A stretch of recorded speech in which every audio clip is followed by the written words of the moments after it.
Just a reminder that if you can, I mean, we do have the Zoom call set up that it's supposed to shut off people's cameras and mute their microphones right off the bat. But as we transfer hosting power back and forth, sometimes there's people jumping in between or whatever. But just a reminder, if you can, make sure you turn your videos off. I may have got a little seasick last meeting, somebody's video walking around and stuff, but that's no big deal. Just a reminder there. And thanks especially for everybody helping out today. Special thanks to Austin and Zach. I know Austin is kind of going through the paces, finding speakers and working schedules out, and we're trying to respect everybody's time and make them the most efficient. We have some good feedback on some of these shorter presentations. So I know that's a lot more work for Austin and those people that are organizing it, but if that's what people want, then by all means, we'll keep pushing for that. I'm trying to think if there's anything else that needs to come to light, or if Tim Marr's about ready, Tim and Judy, then. Yeah, can you see the time? Judy, can you? I got an echo. Hang on, we got a volume issue.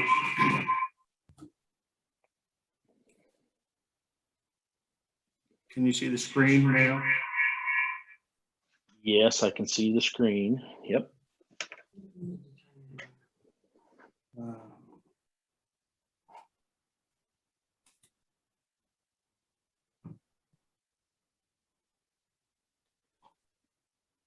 Oh, is it? It's not going to work. We're too close. Yeah, put some distance between. Yeah. You're getting a lot of feedback. Can you turn yours off, Judy? They're just too close. Okay. That's weird. Give us a second. Is that better? Okay. That's better. Yeah. Okay. That's Here better. we go. Yep. Wow. Technical Well, yeah. difficulties. You're okay. Good. So here we are. We're going to be, we got a short presentation, a couple of slides on asset reliability versus via predictive technologies. Judy was good enough to put this together. So we're just going to walk through some slides. And then I would like to share with you a couple of the technologies we're using here at Fayetteville. So we're talking about the uptime elements, which is a reliability framework and asset management system. And over here, we're talking about the technical activities on the left.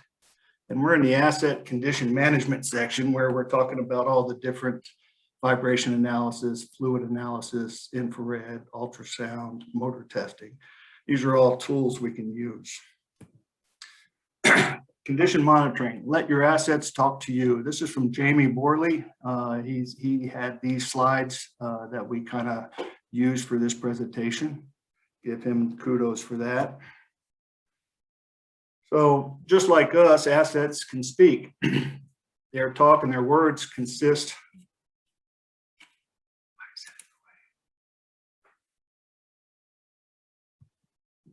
I'm sorry, I got a pop-up here that's blocking my view. Let me get rid of that pop-up. There you go. Okay, sorry about that.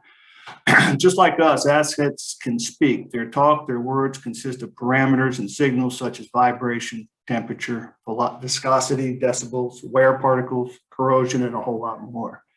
When things get bad, the assets shout at us. The severity of their words goes up and up. They tell us they're in poor health or bad condition. And that's a risky business. It pays to listen to assets. Are you really listening? If you are, you're already performing some form of condition monitoring. If you've ever been involved in maintenance in a plant, you'll know all about the asset's voice. Where it's audible, a rolling element bearing rattling away just before it seizes up, the tactile, a gearbox casing overheating as it runs out of lubricant, the visual, a pump's concrete foundation cracking, crumbling into dust, or the smell, slipping drive belts and burning rubber as compressors loses its grip on production. I don't know about you guys, but I've kind of witnessed all those at some point in time. The techniques and technologies of condition monitoring allows us to see the symptoms of poor equipment health. Gives us an early warning signal of potential or impending asset component failure before it happens. Some of the most popular techniques include vibration analysis, infrared thermography, oil analysis, ultrasound, motor current signature analysis. A condition monitoring engineer is often likened to a doctor of assets. They listen to the heartbeat of the asset, vibration analysis.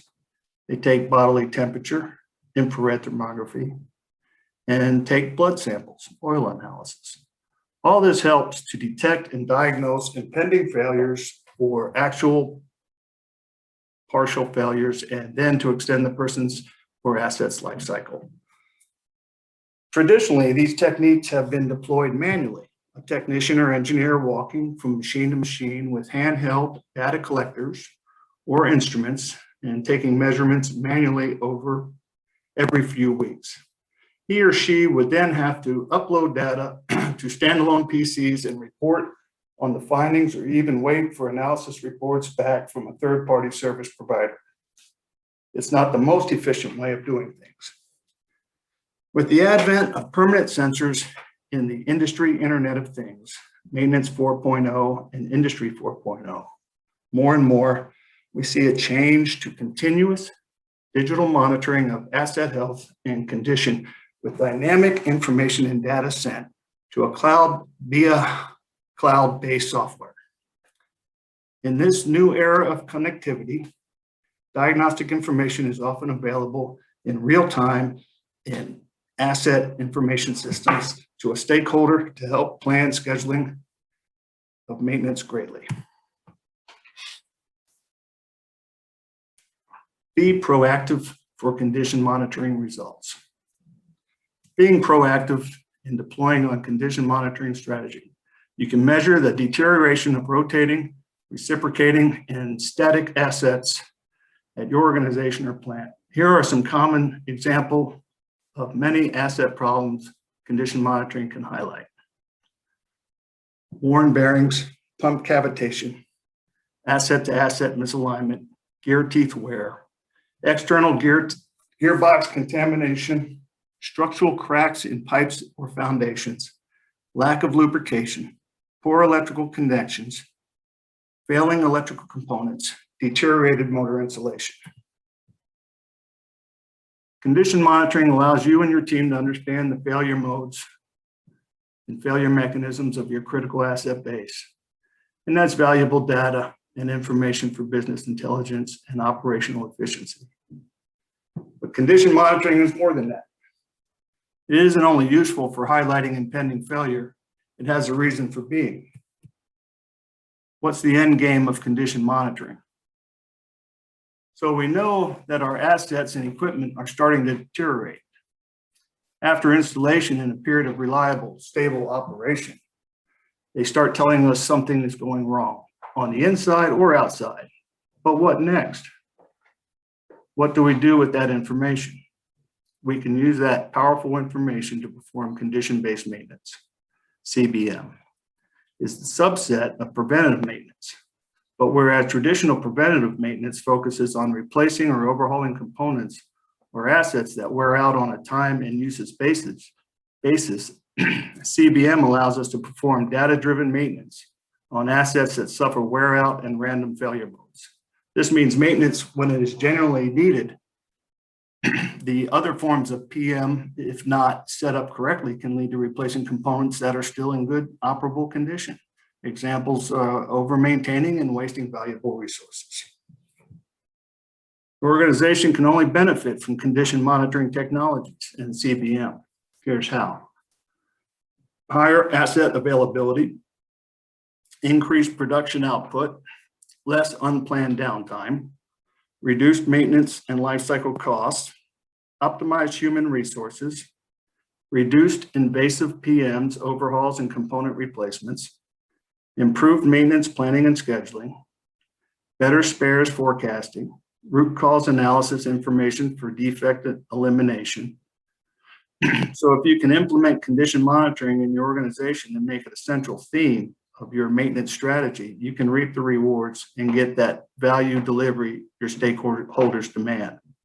All this amounts to reduced business risk, lower production costs, and increased asset and operational performance. The three central principles of professional modern asset management. So what I'd like to do is share with you what we're using here in Fayetteville with our vibration analysis through Augury. Let me see if this pulls up for you guys.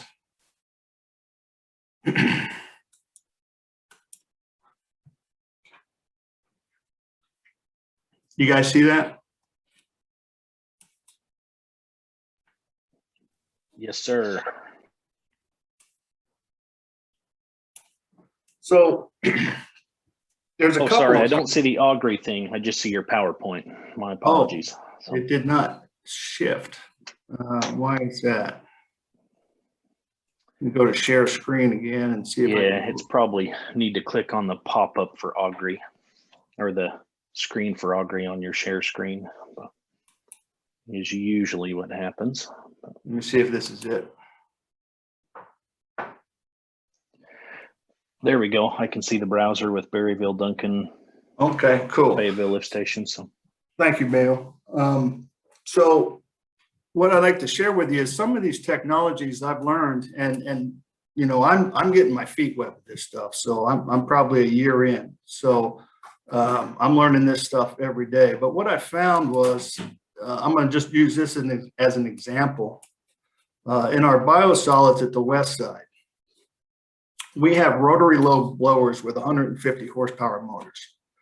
And in Augury, there are 4 columns. You have green acceptable, light green monitor, orange is alarm, and red is danger. So as you can see here, we've had some danger issues with our rotary low blowers over time. You can see it was either monitor or danger, or alarm or danger in some monitors. We never could get a green. So are we using the right technology for this asset?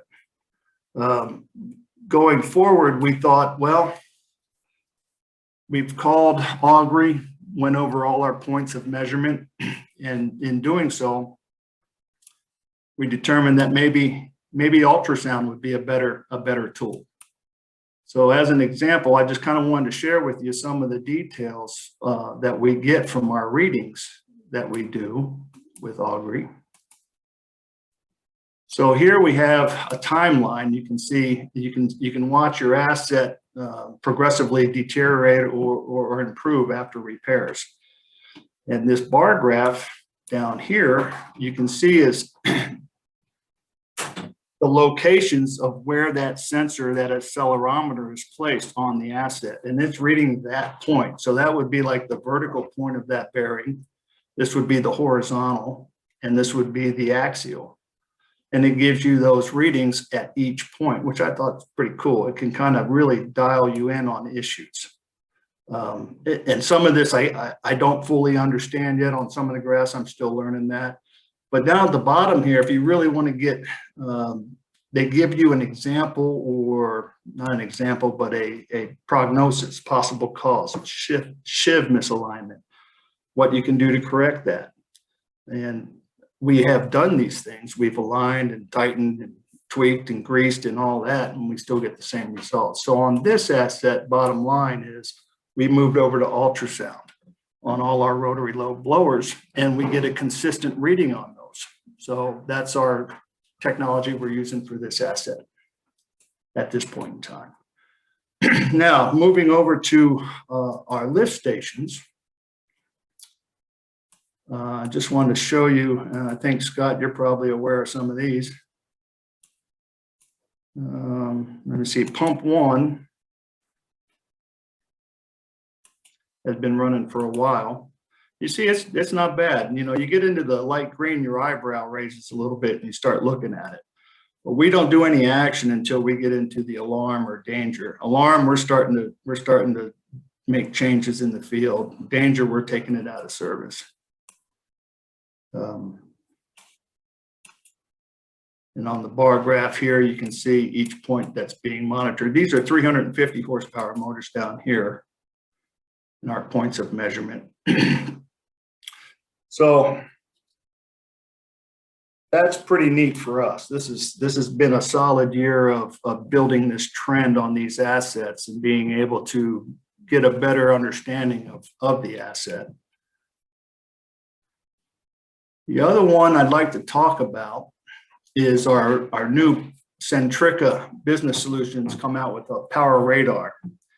And this is also at our lift station Hamstring, that same lift station with the 350 horsepower pumps. Oh, can you guys see this? Mayo? Yes, sir. Okay, cool. So this is brand new. We're only 2 weeks in on this one, so I'm just going to kind of give you an idea. This is constant monitoring, IoT. This is kind of new stuff for us. So at Hamstring currently at this point in time, you can see we're running 268 kilowatts, and Hamstring has 7 350 horsepower motors, but we only run typically 2 at a time to maintain level.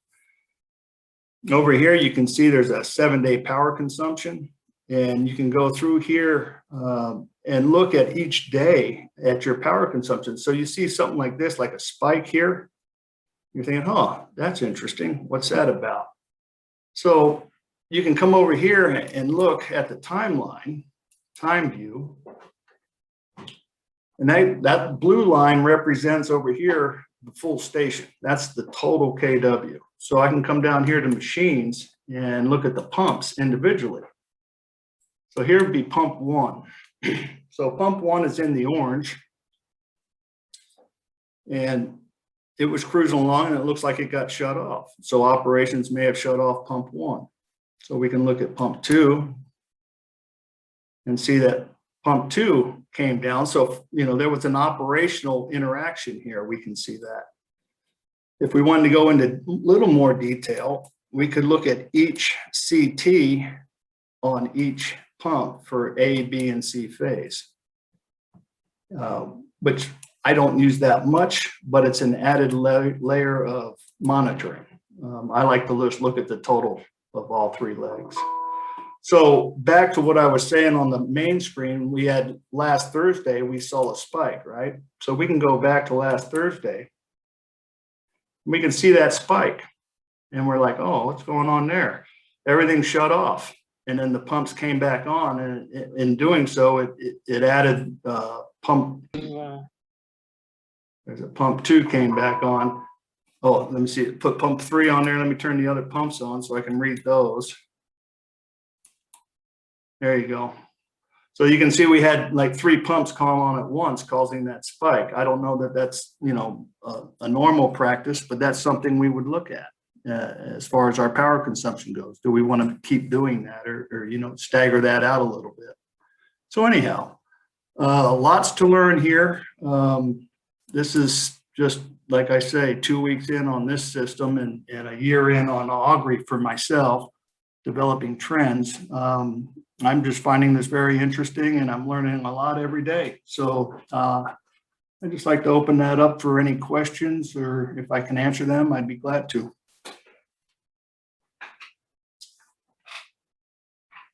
I know I finished up a little early. Yeah, does anybody have any questions for Tim?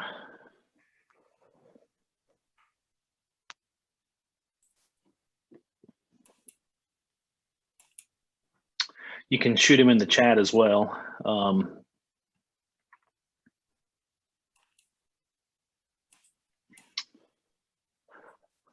Tim, I do have 7 or 8 questions, but I'm going to give somebody else a chance first.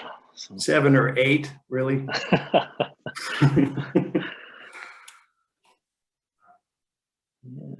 So I do, I guess while people are thinking or whatever, so you talked about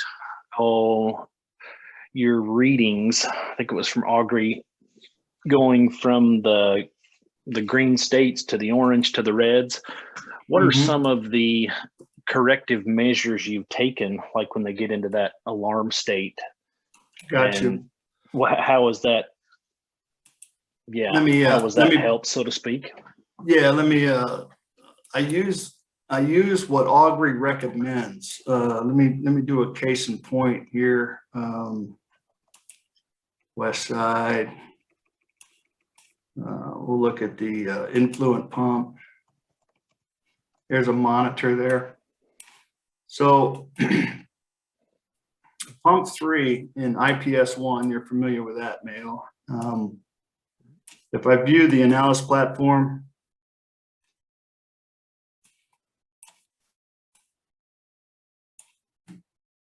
I'll just come down here to the bottom and go to what their overview is on the alarm, schedule the recommend activities. You know, it's saying watch it, be careful. And then it says blade or vane pass frequency and cavitation at the driven pump, recommended treatments. So this is where I would go to say, okay, well, this is what we need to look at, and we'll make those changes and then take another reading and see if that improves. So right now we are following what Augury recommends. Whether, and some of it's bearing wear detected. So we'll replace a bearing or grease. Sometimes it's an alignment issue.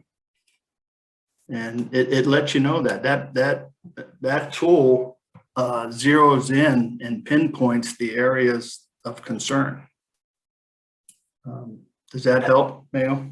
Sure. So you have seen those readings come back to normal after you made some of those corrections. I wouldn't say normal. If we make a change and it goes from alarm, we may get it down to a monitor state. And I'll tell you this, I have had an alarm and gone back the next day and gotten a green. So I have had some of those that make me question, okay, maybe I didn't have the accelerometer set right, but that tool will tell you if it's not reading the accelerometer. So I don't have an answer for that. But sometimes when I get an alarm, or most of the time when I get an alarm, I'm going back out and taking another reading to verify.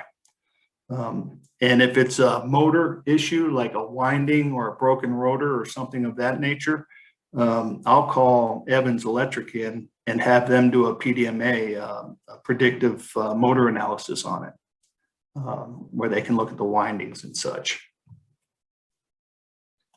So there's a lot of tools. Thanks, Tim. Anybody else have any questions for Tim or even for Judy in the background there? Huh? Judy needs a question.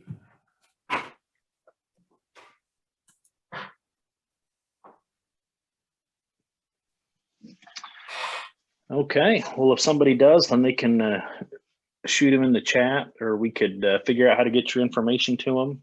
So Mayo, I got awesome. a question. Mm-hmm. Down here where it says chat, there's 4. Is that? Okay, never mind. Those are, yeah, somebody's having an issue hearing, and okay. I think it's their individual device. All right. Trying to help them with. So. All right. Good. Well, thank you guys. I appreciate your time. All righty. Thanks, Tim.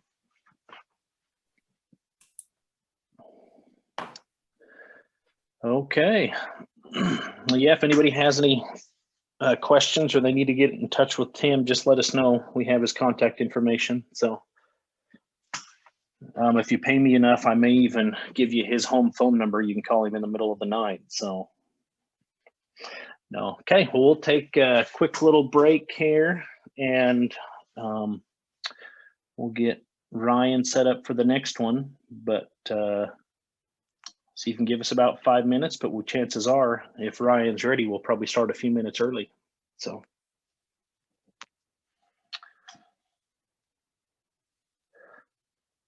Let's see, I'm trying to see Ryan Poe. Are you on the line yet? I'm looking.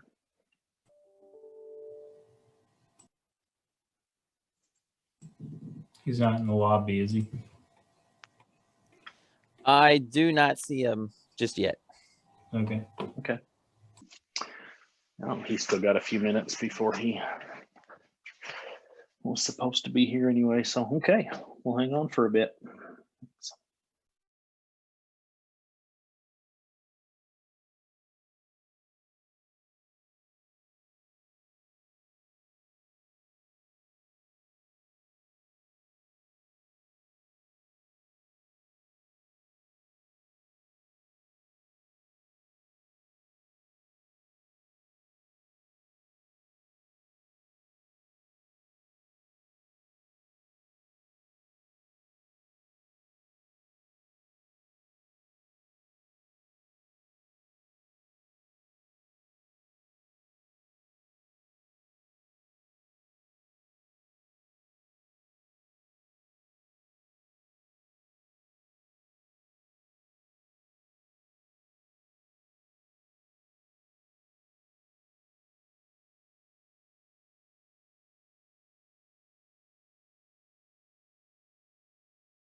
Hey, Ryan.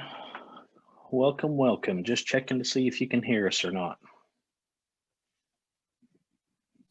Hey guys, yeah, I can hear you. Oh, great. Thanks. How are y'all today?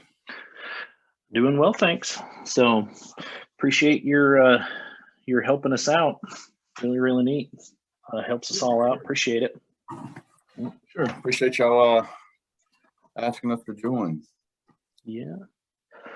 I mean, don't let us rush you too soon. If you're ready to share your screen, we can make sure that part of it's working. But if you need a few minutes to gather your thoughts, then that is all good. We're running a few minutes early, so. Okay. Can I have maybe 2 or 3 minutes? I need to walk outside. I want to put a receiver outside real quick. Yep. And I'll be ready.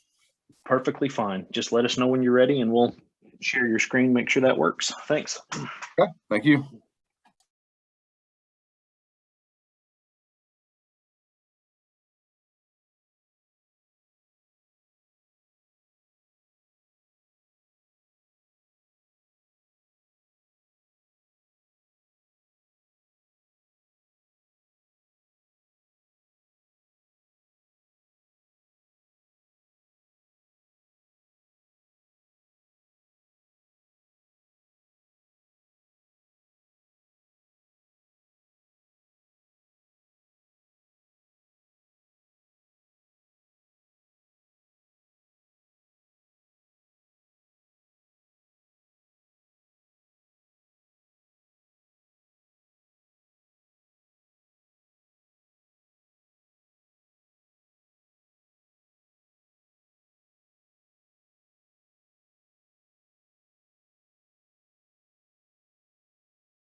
All right.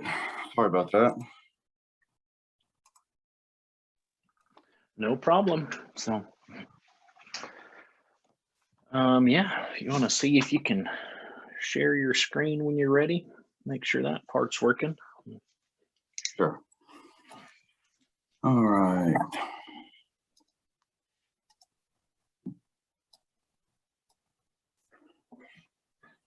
All right. Can you see my screen? Yep, looks like a YouTube, New Yep. London Water. A little video I'm gonna share with everybody. As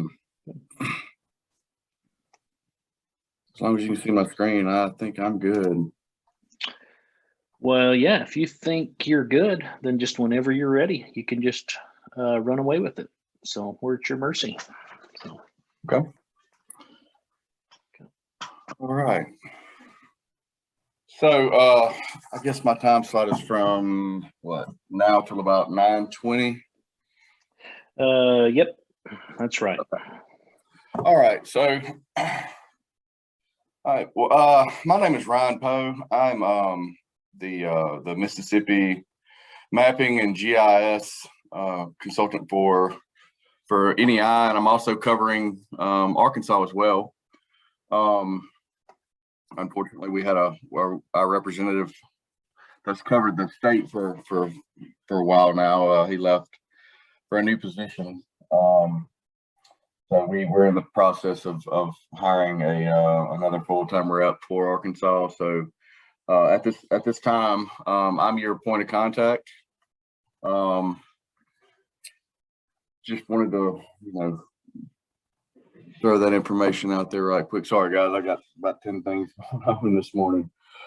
Anyway, like I said, my name is Ryan Poe. I've been with NEI for 3 years now. NEI started back in 1988 with Charlie Poche. We've been the mapping and GIS and survey as well as marine Trimble distributor for many years now for the Southeast. We cover Arkansas, Louisiana, all the way to Georgia and Florida. We've got a full-time representative in each state. We've been the mapping and GIS dealer of the year for the last 5 years now. This slide's a little outdated. I couldn't find my new one, but I wanted to be able to provide the most information possible today with the amount of time that I have. I wanted to go through a few slides with you, but I also wanted to show a video, and that was what that YouTube video was when I first shared my screen. Excuse me. Mapping and GIS applications with GPS is very essential when it comes to water and any utility-based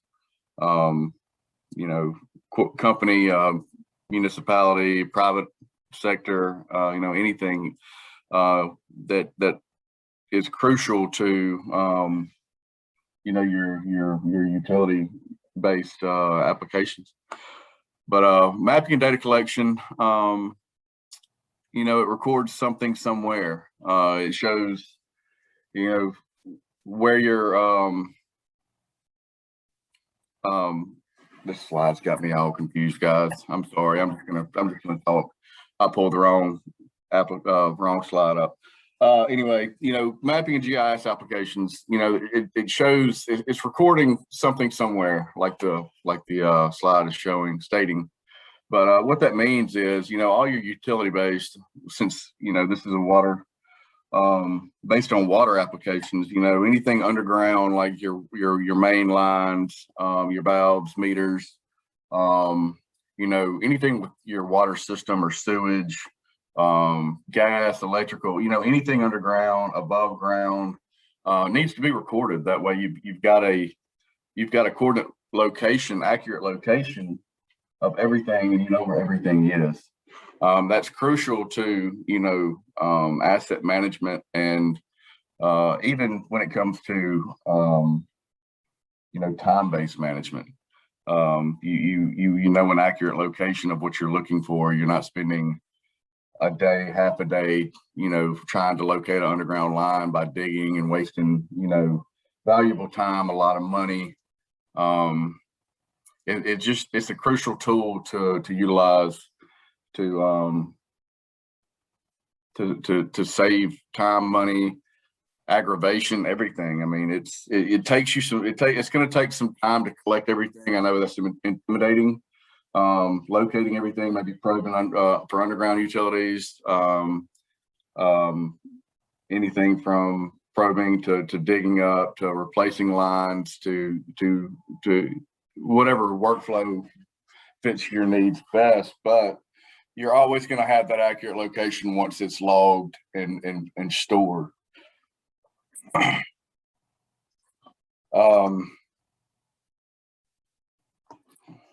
Dive off into the video. We've got a very thorough video that our Alabama representative Emily Roberts put together for us not too long ago. I mean, this is a couple of weeks old. This is based on a water utility company. She's very thorough. I wanted to share it with you. It provides a lot of valuable information, and it gives you basically a customer storyline. You're seeing how they go about collecting their data and how they, approach really everything with their water system. So I'm going to show this video for you guys. And after the video, I'm going to dive off into, our data collection software outside. I want to put a receiver outside just so I can walk you through the easeability of using Trimble devices and Trimble software. And that's really about going to be concluding our session today.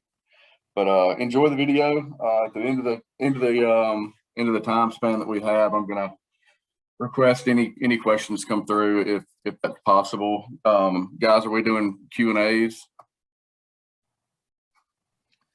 Yeah, I mean, if people have questions, Okay. Yep, sometimes it's a quiet group, but other times they do have some good questions. Okay, great.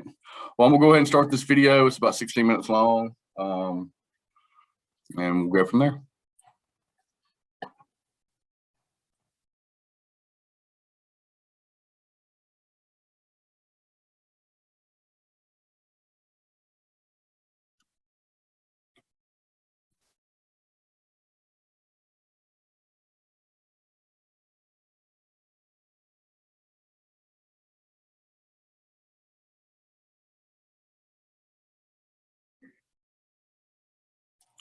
Hey guys, I just want to make sure the sound is coming through, correct? Not yet. Okay, great. And I forget when you do, maybe Zach remembers, when you do share screen, there might be a audio button you have to click. Start video. Well, maybe that'll fix it. By telling you a little more about that's it. navigational Great. electronics, We'll also known. I'm sorry, guys. This is the first time I've used Zoom. Thank you for attending our lightning talk today. I'm Emily Roberts, and I represent navigational electronics on the GIS mapping side here in Alabama. I'm also the Central Region Director of this association. Today, we're going to talk about an Alabama water utility and their GIS success story. First, I'd like to start by telling you a little more about navigational electronics, also known as NEI. They've been around for about 32 years, and they were one of the first 5 authorized Trimble dealers in the United States. We now cover 6 states, and we provide knowledge and expertise to companies, agencies, and individuals in the survey and mapping communities to customize a GPS, in my case also GIS workflow that fits their current and future needs. I really believe what sets us apart is that we're a family-owned company, and also the service we provide when we meet you, as well as years into the future. Again, I'm Emily Roberts. I recently celebrated my 1-year anniversary with NEI. Previously, I traveled all over the Southeast for natural gas pipeline companies, so I'm very happy to be back in my home state. Eric Bach is our training and support manager. He's been with NEI for about 15 years and in the industry for 25. He's not on the call today, but I felt it was important to highlight him. Without the excellent training he provides, I wouldn't even be able to share this customer story with you today. Now let's get into our GIS success story featuring the City of New London Water. I first met with Terry, Brandon, and David in August of 2020. Since then, we've gotten to know each other pretty well. Shout out to David for allowing me to metal detect on his farm. Their office is located in Cropwell, which is just outside of Pell City, and that's in St. Clair County, Alabama. We are New London Water Authority, sewer and fire, but we mainly just prioritize in water distribution. My name's Terry Brown. I've been with New London Water going on 19 years. My name is Brandon Lee. I've been with New London Water for a little over a year, around 13 months. I'm David Wadsworth, and I've been here for just about 16 years now. We have somewhere around 100 miles of underground pipe that goes throughout our system. We have approximately 2,200 meters that we supply services to. From the first conversation I had with the guys, I knew they had many challenges, those being extremely out-of-date maps, no way to navigate to assets, and the database of the asset attributes lived in each of their heads. This being said, I knew we could come up with a solution that worked for them. Well, one of the challenges that we faced is finding our valves. We have some maps that were made around 1982, a reference guide, but as you can imagine, a lot of things has changed since 82. And so a lot of times we're actually trying to locate the valves to be able to turn the water off. And myself as a new employee, when I first came on with New London, I had no knowledge of the prior system. You can't actually get your hands on a paper map that's in the office when you're out in the field actively working. Our main way of locating a valve or a meter box or something that has been overgrown or covered up by erosion or leaves was to use either a valve locator or a probe rod, or sometimes even a shovel or a backhoe, to uncover and try to run across it. Without access to even semi-current maps, it made finding covered assets a lot more labor-intensive, took up a lot of their time and resources, and could potentially be dangerous. The GPS solution I created allowed them to revolutionize their workflow.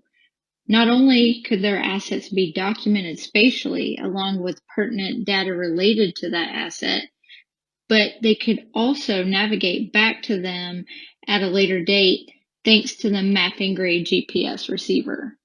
Now we have the ability to get within so many inches and probe and find it. It gets us basically right on top of, the object we're looking for, whether it be a meter or a gate valve.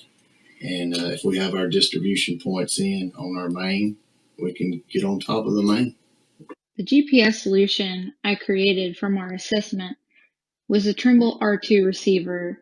This receiver allows the user to connect wirelessly to iOS, Android, and Windows devices. The T7 Windows 10 tablet is a great pairing with the R2 because it's made for the field user. Gorilla Glass sunlight readable screen, and its operating temperature and waterproof specs make it a no-brainer for a tablet solution. It's going to be able to help us in finding the valves, which, like say, when we have a blowout, it's an emergency. We don't want to cut anybody off that we don't have to. So a lot of times in the past, we couldn't find a valve. We had to go to the next valve, and so it cut more people off. With this technology, be able to cut the valve off that needs to be cut off. Less people will be out of service. It will be faster service and easier on the employees and the company itself. Less water wasted. And it's just going to help us out. NEI has created a training and support package specifically for our rural water clients. This will include 10 hours of training and setup with Eric, as well as our NEI water model for data collection. This training is invaluable for individuals that have little to no experience with GIS. I had no prior GIS mapping experience. Through conversations and a site visit, I found that there were portions of the New London water system that were in cellular dead zones. When you don't have access to a cell signal while you're out in the field, you cannot utilize the ALDOT base station network to get your corrections. Therefore, I offered them a solution that will allow them to post-process their data. It's the opposite of real-time correction. You collect out in the field uncorrected, and when you bring it back in the office, that's when you apply the corrections. With post-processing, it has given us the ability to take points out in the field where we have virtually no cell service, and we can bring that collected data back to the office and use base stations to hone in on the point taken in the system, the distribution system. The workflow process we've chosen is pretty streamlined. You will be connected to the Trimble Connect cloud through the Trimble Positions plugin within ArcMap desktop. So basically, you create your project within ArcMap and it pushes it out to the cloud. From there, you'll open up the TerraFlex app on your data collection device and sync it up with the cloud. After that, you're good to go out in the field. So once you get to your job site, connect your Trimble receiver via Bluetooth to your handheld device and open up the TerraFlex app and go ahead and start collecting points. If you are connected to the internet, then the points that you collect will go straight to the Trimble Connect cloud. If not, once you get back to an area with internet connection, then you will hit sync within the TerraFlex app, and that'll go ahead and sync you up with the cloud. Once you get back into the office and you're ready to post-process, you go ahead and open up your project within ArcMap and use that same Trimble Positions plugin to check in your data from the Trimble Connect cloud. Then you can post-process, and it's really simple and walks you through the steps to get you those accurate, corrected locations. The first time we actually went in the field and used the device, we took some points in a local subdivision, and we were trying it out and learning how the R2 and the T7 worked. And we took a few points, and Eric, he's the one that our instructor that's been walking us through post processing and just teaching us how to basically use the system and input data and upload. He actually helped us go in and edit. You have a preset options basically for a water distribution system, and he went in and helped edit to customize it to our system's needs. I'm going to give a brief demonstration of what the Terraflex collection software looks like out in the field. This is a screen mirroring app using a T7 tablet. I've already connected to my R2 receiver and the real-time network here in Alabama. On the top, you'll see real-time horizontal and vertical estimated accuracies, and the same on the bottom, but for post-processing. I'm over here by a valve, so I'm going to choose system valve. At the bottom of the screen, you'll see it taking 1 point per second and counting up to 10, and that is a feature of the post-processing workflow. From here, we'll just start filling out our attribute data. I'm going to speed this up. I definitely can't type this quickly, but that would be pretty cool if I could. As you can see, our water model is loaded with all kinds of drop-down menus and yes/no options, and also calendars and even comment fields. These features and their attributes can be tweaked slightly to fit your needs. We'll be taking a picture and adding it as well. Towards the bottom, you'll see fields that are grayed out, and those are the metadata fields that are populated on their own. Once you're finished, you'll just hit save, and if you're connected to the internet, your point will then go to our Trimble Connect cloud automatically. Turn off my background map to make this a little easier to see, but the black dot is me across the street and the green dot is the valve point that I took. Once you click on an existing point, you can actually navigate back to it. There you can see we're 32 feet away from it, and it'll actually give you a compass to get back to it. Very beneficial. We've been able to take what we've done so far. We were able to go back out there and go back to our same points and get right on them and do our locating that way. With the software setup and training provided by Eric and the hard work and dedication of New London, they have now mapped parts of their system. They were kind enough to share some data with me. Here you can see an existing neighborhood and then a proposed neighborhood below. By using the Identify tool, you can click on any of the points or lines and see the attribute data for that feature. Since they were able to collect this data while construction was going on and there was an open trench, they will have a very accurate location of that water line. We had a head operator retire last year, first of last year, and we got another operator that's retiring in the near future. Knowledge just is from the older employees that's been here through the years that they have stored mentally. And with their retirement, we don't have that knowledge anymore, but we can, before they exit, we can take points out in the field for future employees that come in with virtually no knowledge of the system. I'm gonna say it's a big step as far as paying the money out to begin with.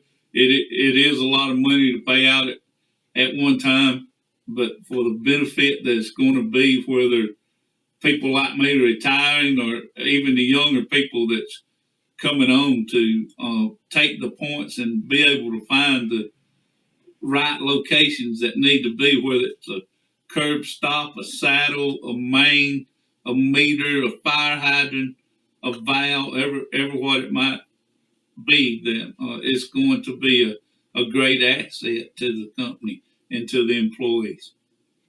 While this setup worked fantastic for New London, it's important to note that we have many different workflow options to fit your needs.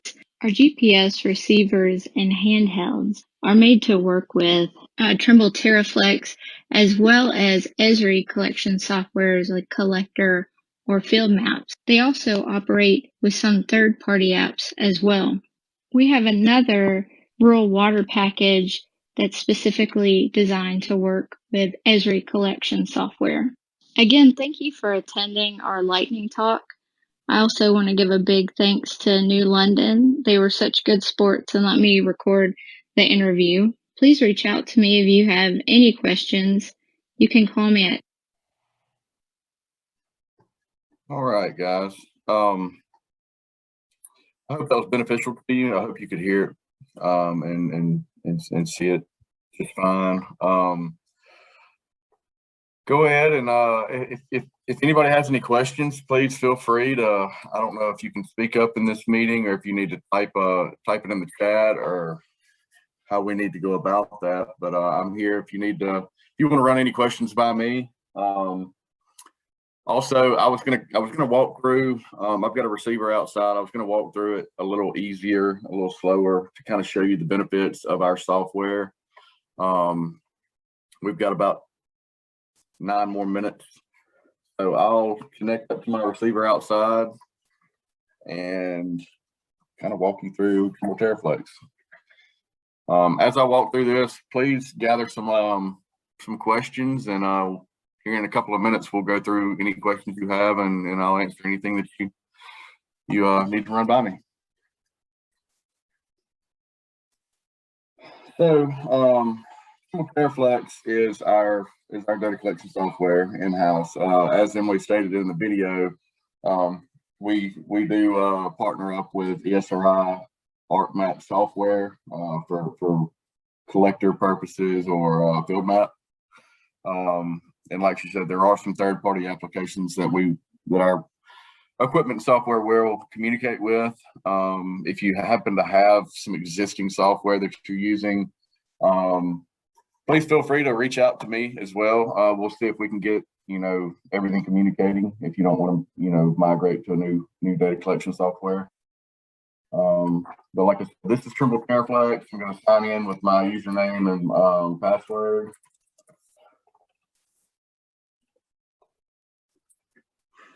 And keep in mind, this is all cloud-based. So, out in the field, you don't have to worry about any kind of memory issues. You don't have to worry about, you can do offline mapping, online mapping. I know Emily was stating, being in cellular serviced areas and whatnot, but,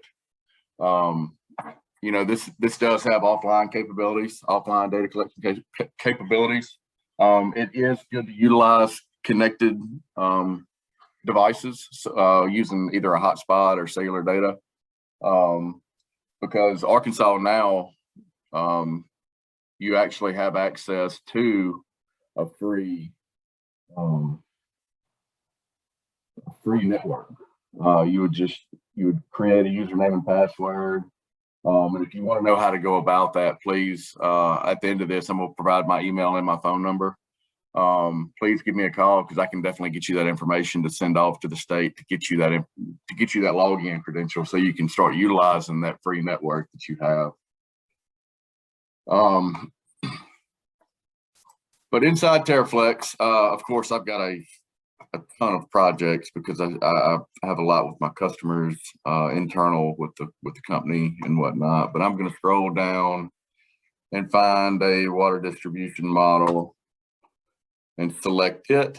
And this is just to give you a general idea of some of the assets that you can go out and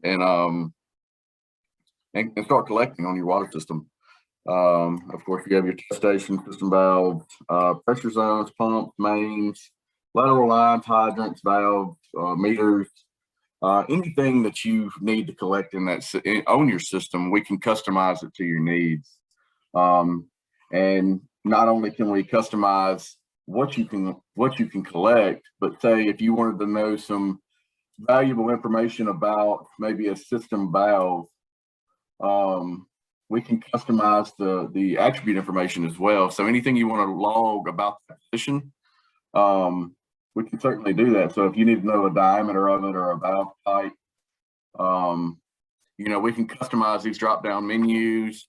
We can make it as simple as possible for you guys. Like Emily was stating in the video, we have these yes/no selection boxes. We have text fields to where you can actually type in key information like comment fields or anything. We do have photo capabilities, so if you want to take a picture of that valve or that meter that's underground, or if you have an open line that you want to take a picture of, you can take as many pictures of that asset as you want and log into that one position. The software is very easy to set up. It's very user-friendly. Like I said, you log in with your username and password. You go into your settings, and you want to make sure that your R2 receiver is selected instead of your internal. Mine is selected, like she showed in the video. That R2 Bluetooth receiver was sitting on a pole. If you want to do accurate vertical location, you want to set a pole height. Our poles are 2 meters tall or 2.5 meters, depending on what kind of pole type you want to use. You always want to set that antenna height. To achieve accurate vertical and horizontal data.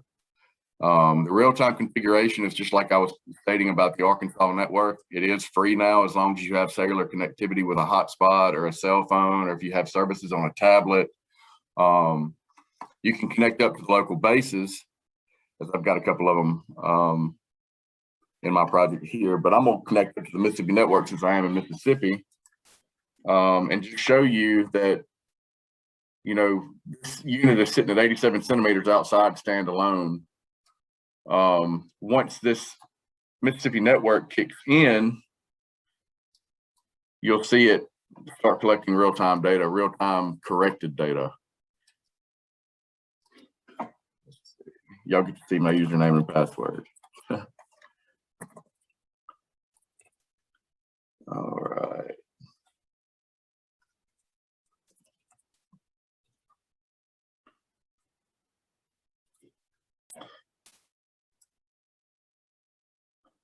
Hopefully I can remember it right.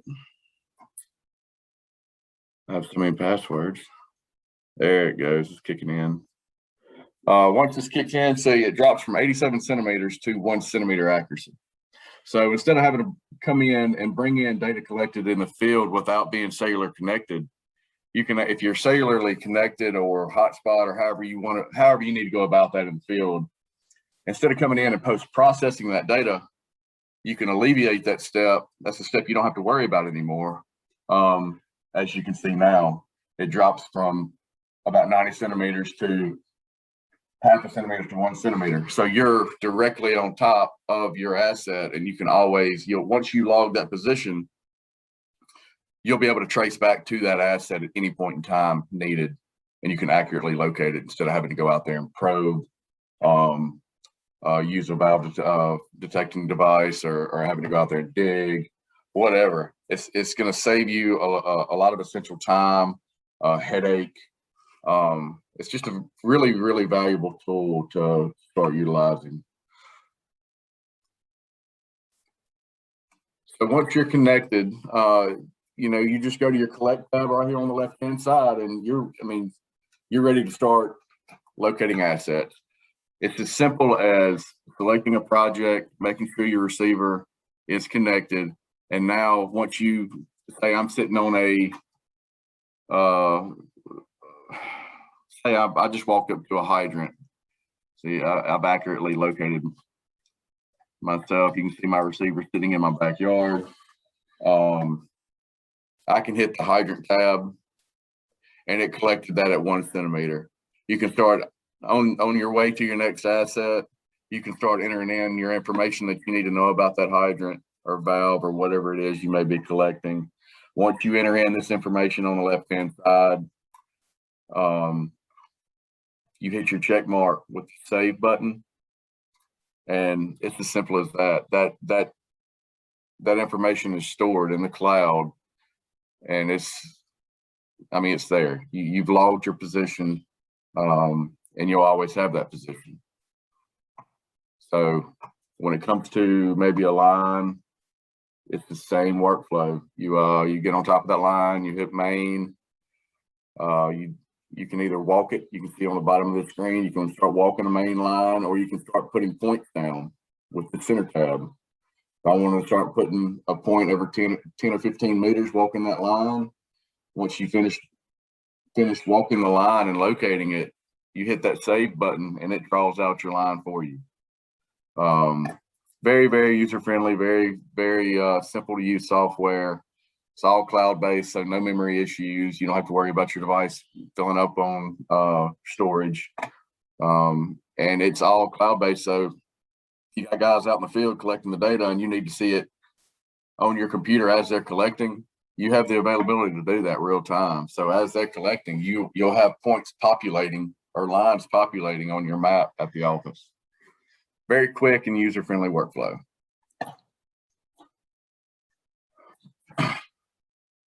But I guess now we can jump into some Q&As. I'd love to answer any questions that you may have. I know this was very quick. I usually go into this a little bit more thorough, but I wanted to provide everybody as much information as possible in this short amount of time. So do we have a few minutes for some questions? Has any questions populated? Thanks, Ryan. Absolutely. We can open this up for questions. There's none in the chat right now, but if you've got a question, feel free to chime in. I do want to provide my information so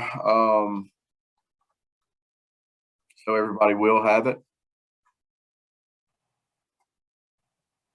So like I said, my name is Ryan Poe. I'm the mapping and Arkansas.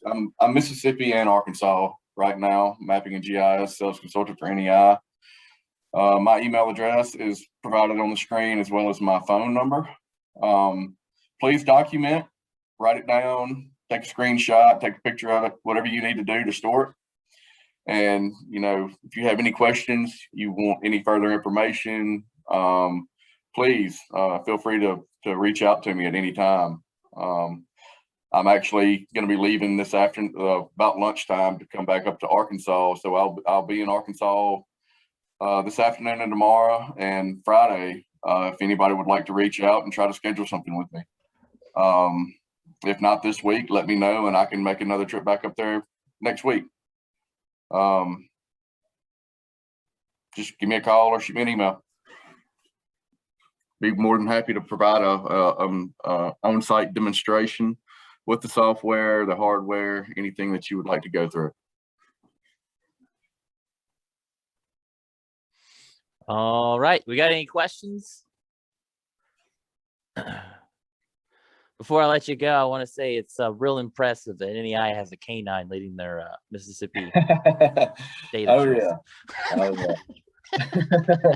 He wears NEI blue too.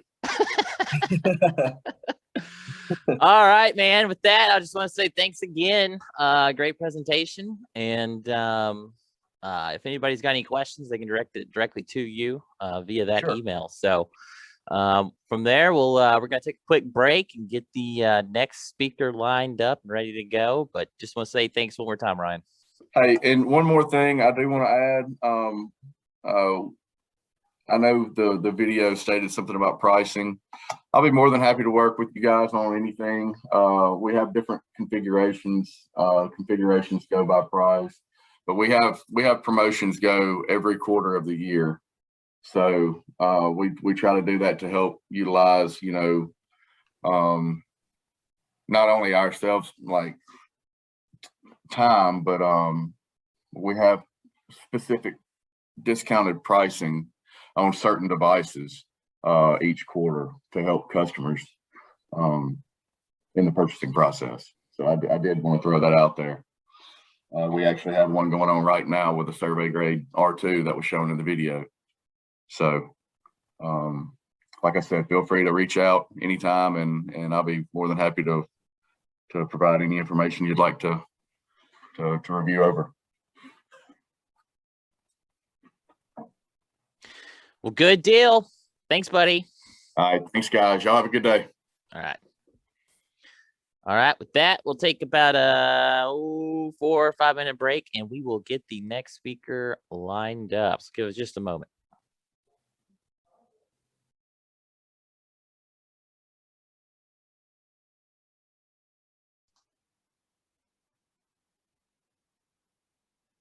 Zach, this is Julian, and I'm here whenever you want to bring me up to screen. Oh, awesome. Yeah, go ahead. You can take control. There's a little green share button at the bottom, or should be. If you just want to click that. Okay, so we're not sharing video as well? No, we are. Yeah, go ahead and share your screen if you like. I don't think I can. It says you cannot start your video because the host has stopped it. Let me do this.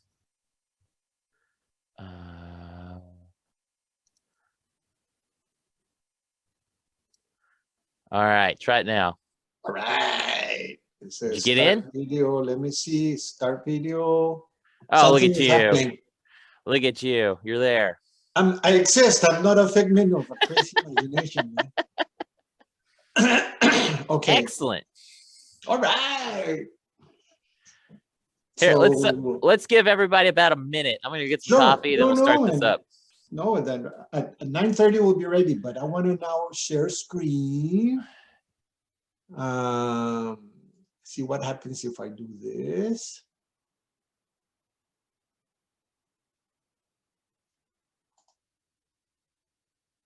And then where do I go to share screen? Huh? Why is this not coming up? Screen sharing has stopped. Okay. Share.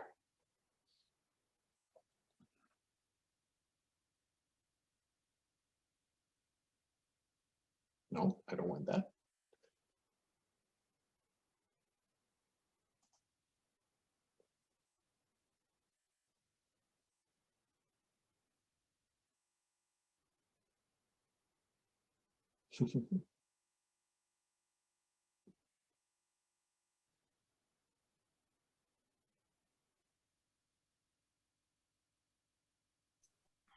All right, I'm back. Without any objection, man, I think you can roll right into your presentation if you like. So let me, and of course,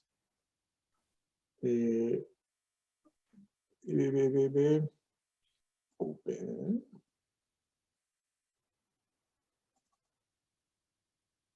Just when I thought I was ready to share my screen, I managed to close everything down. So it happens. Right.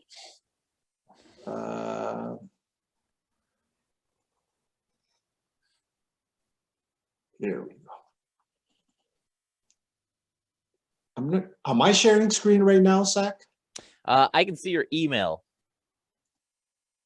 How about this? Do you see a PowerPoint now? Nope, still see your email.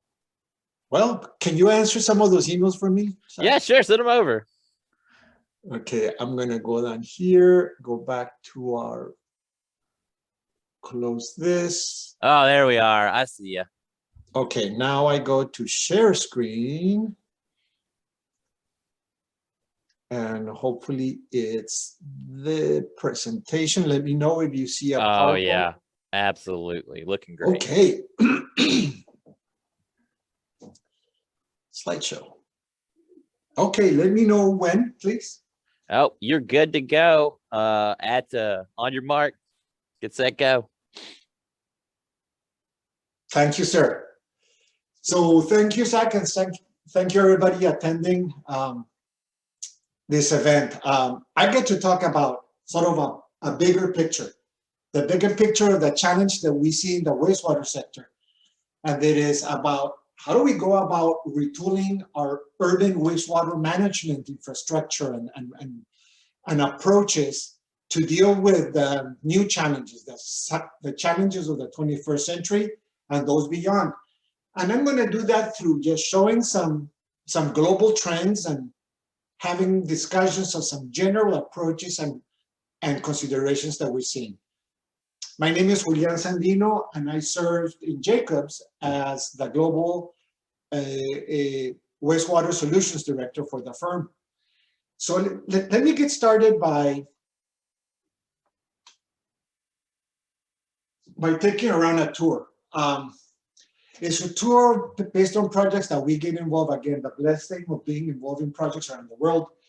And regardless if you are working in Singapore with the Changi water reclamation plant, or in Denmark at the famous now IV Moly, a facility that is 150% energy net positive, or in Gippsland Water Factory in Australia, where it's a combination of industrial waste and municipal waste treated both anaerobically and aerobically, and reclaiming water for reuse purposes, or closer here to home and working at the Nolan plant in Fayetteville.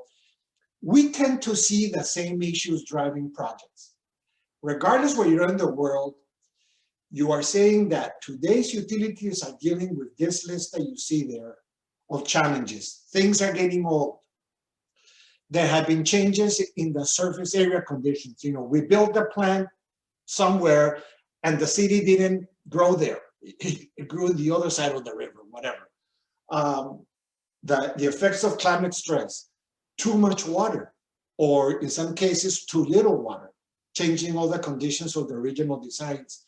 Of course, regulations never get more lax as time goes by, so we're seeing always around the world increased regulations, not just on the effluent, but on air emissions, on biosolids, and all of aspects of that we get regulated in this business. Space limitations. We don't have a whole bunch of space available to build more things to accommodate growth or increase regulatory requirements.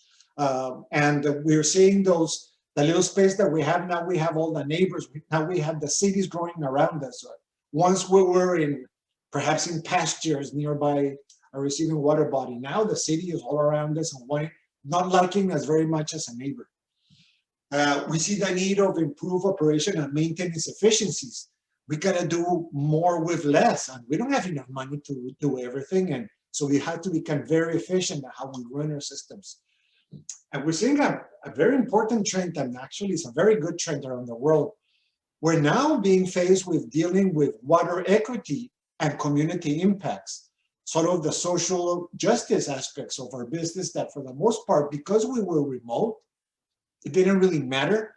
But now as the city has grown urban areas, we're having to deal with those issues. And of course, this issue of insufficient funding. We never have enough funding to do anything that is required per the above bullet. So challenge that we're seeing in utilities, regardless where you go in the world, is they have all these challenges. They know they have to spend money fixing them.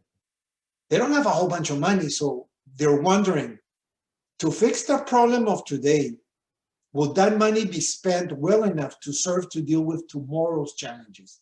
And they're not certain about that.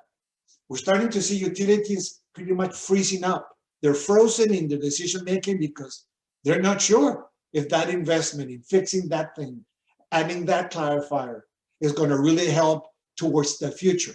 So this sense of uncertainty, where does it come from? So I'm going to give you my opinion on where does it come from.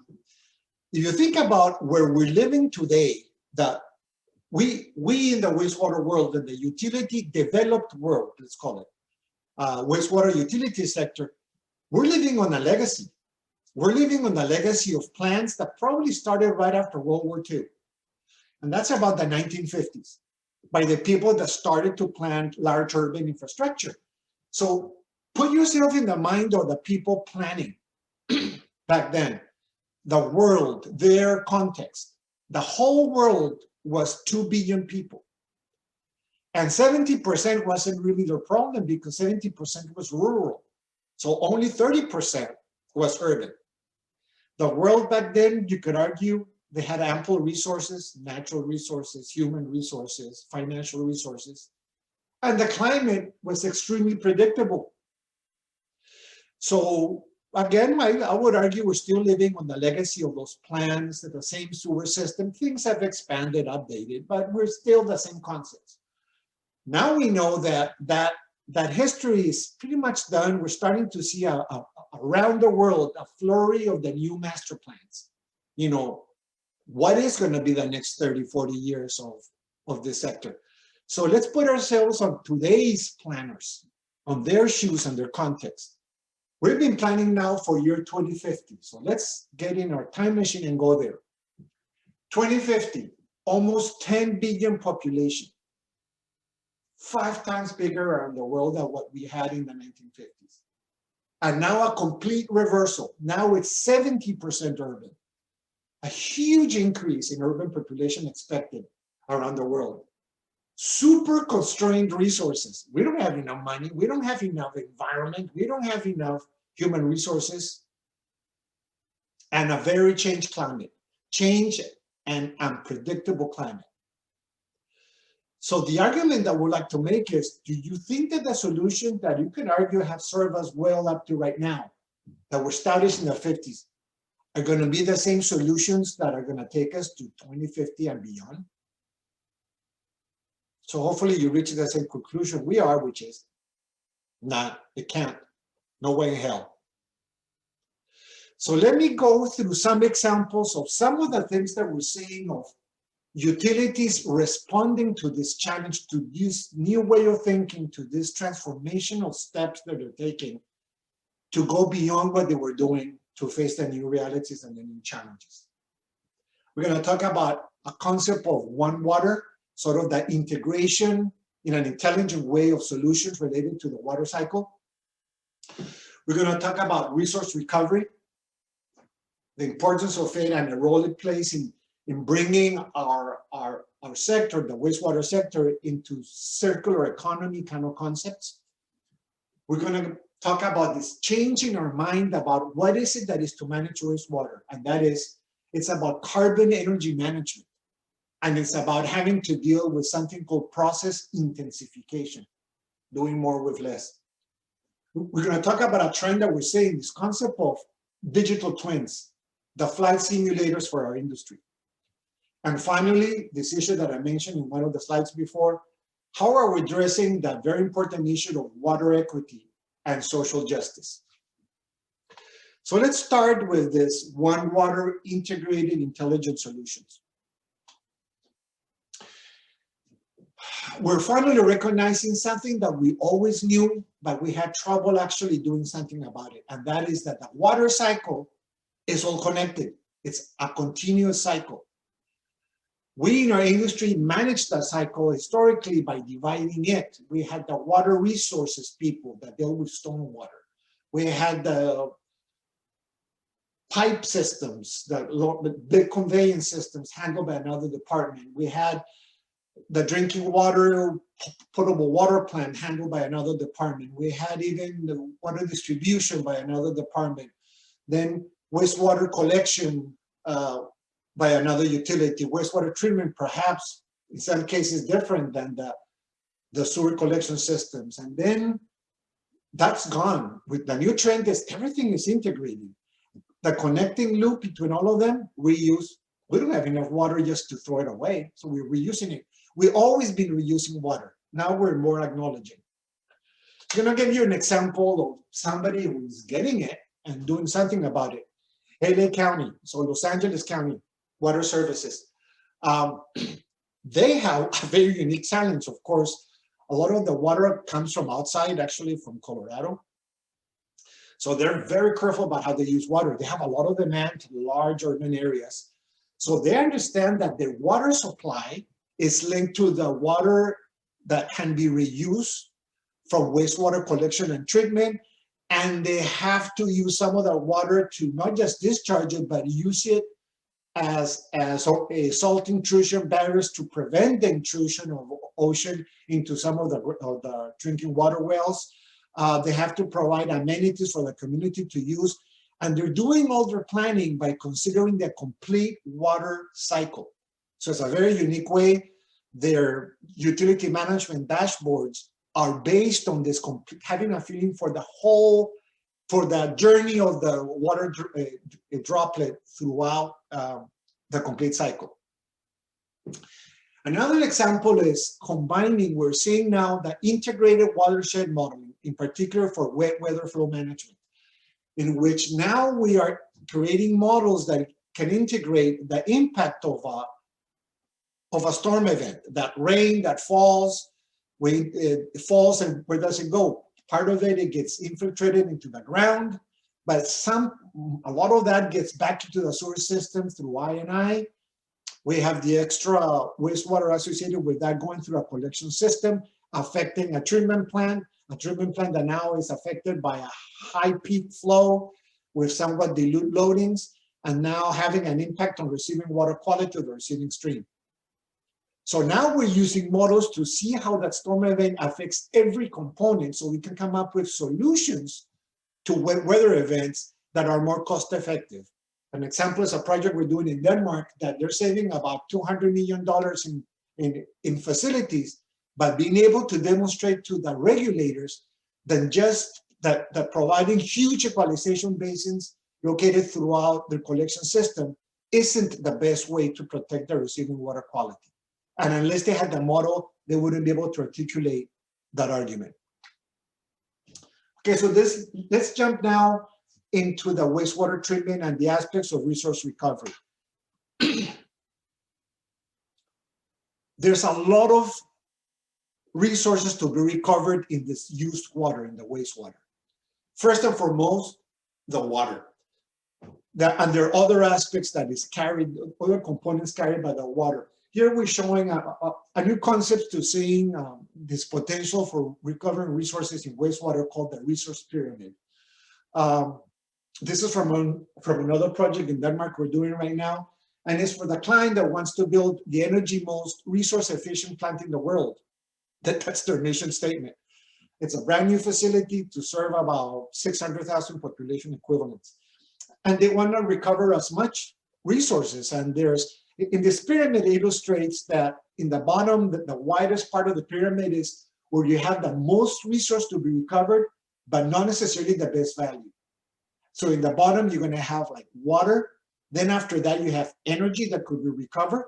But then after that, you have other materials. You have phosphorus, you have biochar. You might have some chemical reagents that you can recover. You have, even in the foodstuff and animal feed sector, you have proteins that are now being recovered. And even on health products, that we're looking that there's very high value, small volumes, but very high value potential for resource recovery. So we're seeing that, and it's a way of a utility to access circular economy concepts of not having to buy as much from the market and producing for that market products that they could claims and value some financial resources that could be then deployed to help subsidize wastewater management. Where is this more relevant in a wastewater treatment facility, in a water resource recovery facility, in solids processing, because we're concentrating all this material. So we see in this case, for example, in terms of energy, which is a huge potential for treatment plants to recover because of all the carbon that exists in the treatment plant, you do have the sludge that is generated, primary sludge, secondary sludge, with the ability to bring into the treatment plant fats, oils, and grease, perhaps from the collection systems or from the McDonald's grease traps, but also food waste, high organic waste from other industries. We bring them to the treatment plant, but we bring them to the sludge processing side, not the liquid. And in sludge processing, we have processes that take that carbon and makes energy out of it. Typically, for example, is the biochemical reaction, anaerobic digesters. But that's not the only one. That has been the workhorse, for our industry. But we have thermochemical processes. We can gasify, we can do pyrolysis, we can do incineration with energy recovery, and producing energy in the form of electricity, steam, fuel, gaseous or solid or liquid. We can produce biocrude, and all of that could go into the circular economy, into the community at large, and or could be used internally in the plant to offset some of the energy requirements of treatment, with the potential of making wastewater treatment energy net positive, not having islands of energy, not having to depend on external energy. So we see that, of course, we still a lot of projects still doing cogeneration with anaerobic treatment, fueling through combined heat power schemes, generation of energy, recovery of heat.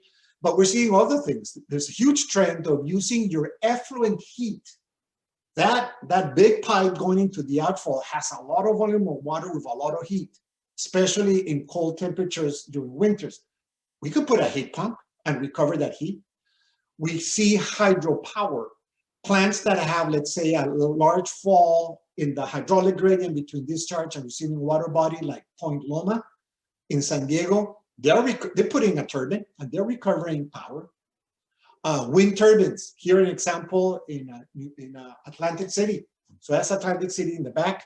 And Aqua, the utility that serves that area, has wind turbines. Another project we have in Arizona, in Tempe, at the Roger Roads facility, they put solar panels to recover energy to use in the treatment plant. So there's many ways, again, to try to make this treatment systems that used to be so energy intensive actually make them energy neutral, or even not neutral, net positive.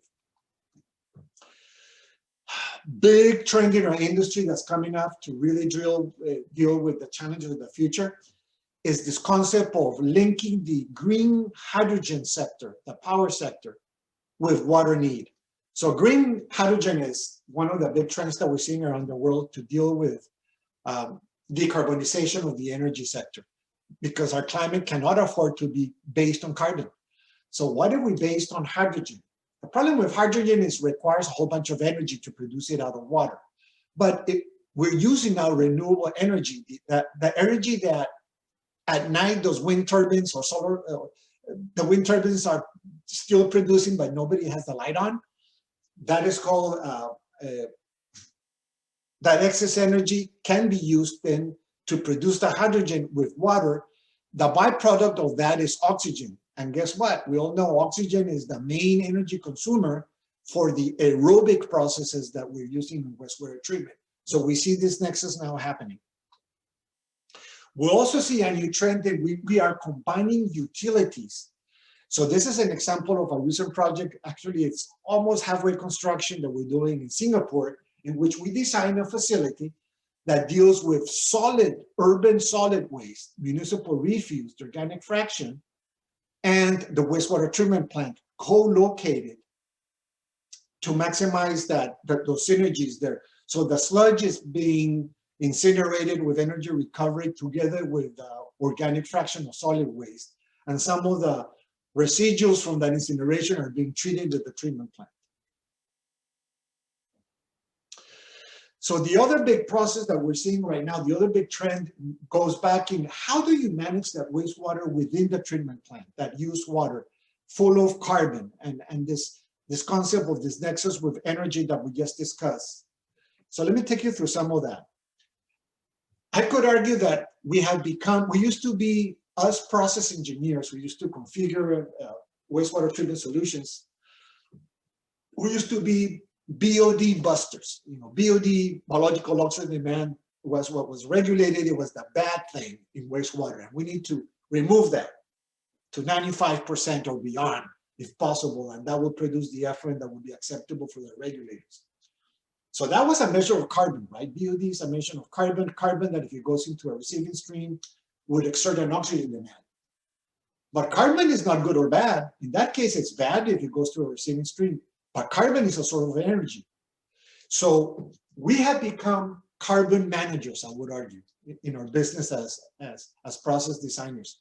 We manage carbon to get all the benefits and try to mitigate all the negative impacts.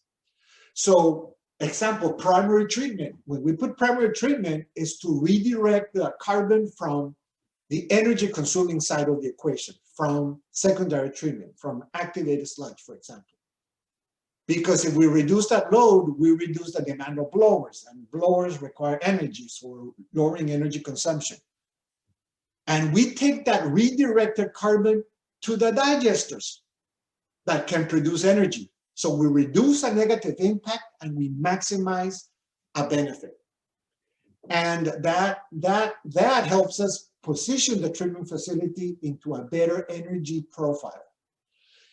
What we have been limited to do this in the past had to do with our understanding and application of biological nutrient removal processes was one that required carbon to drive those bugs. Denitrifying requires carbon. Biological phosphorus removal requires carbon.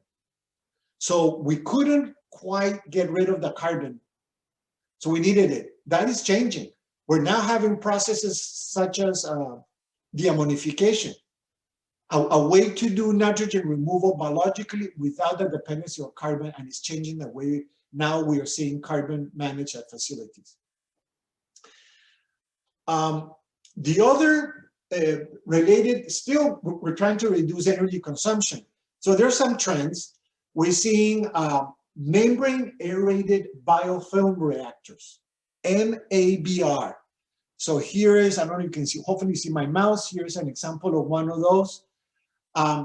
It's a membrane-based system to transfer oxygen from the inside of the membrane into the water.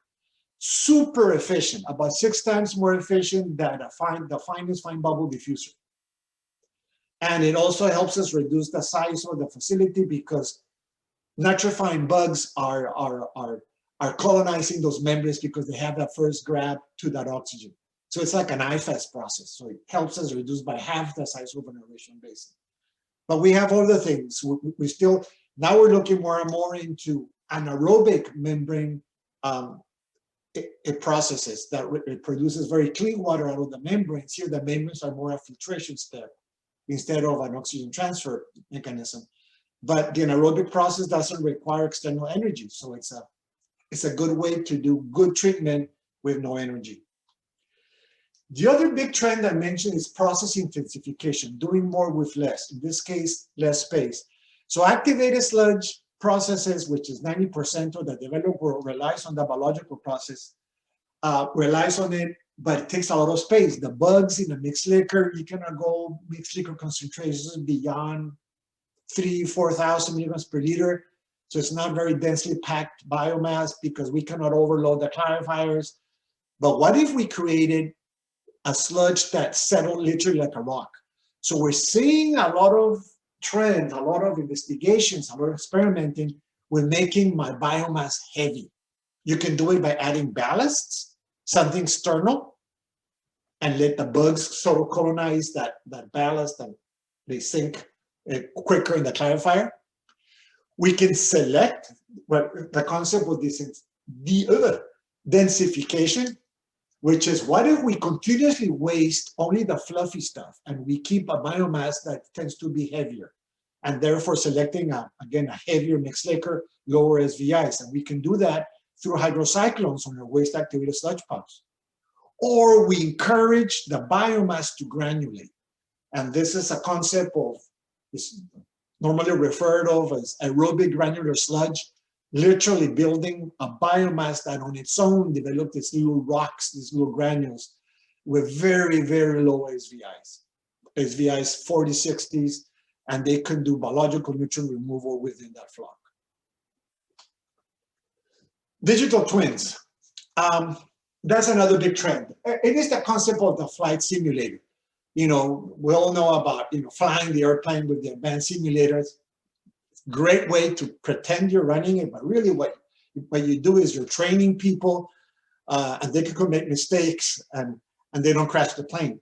The same concept is applying now in wastewater treatment, in water reclamation resource facilities. Actually, the complete water cycle. It's about a flight simulator for everything you do in water. It's a digital replication, but I want to make a difference. Just having a model of the treatment plant, a BioWind model or a GPSX model or a Sumo model of the plant, that doesn't make it a digital twin. That is a digital replication, a digital replica. It doesn't have real-time connection to the actual facilities.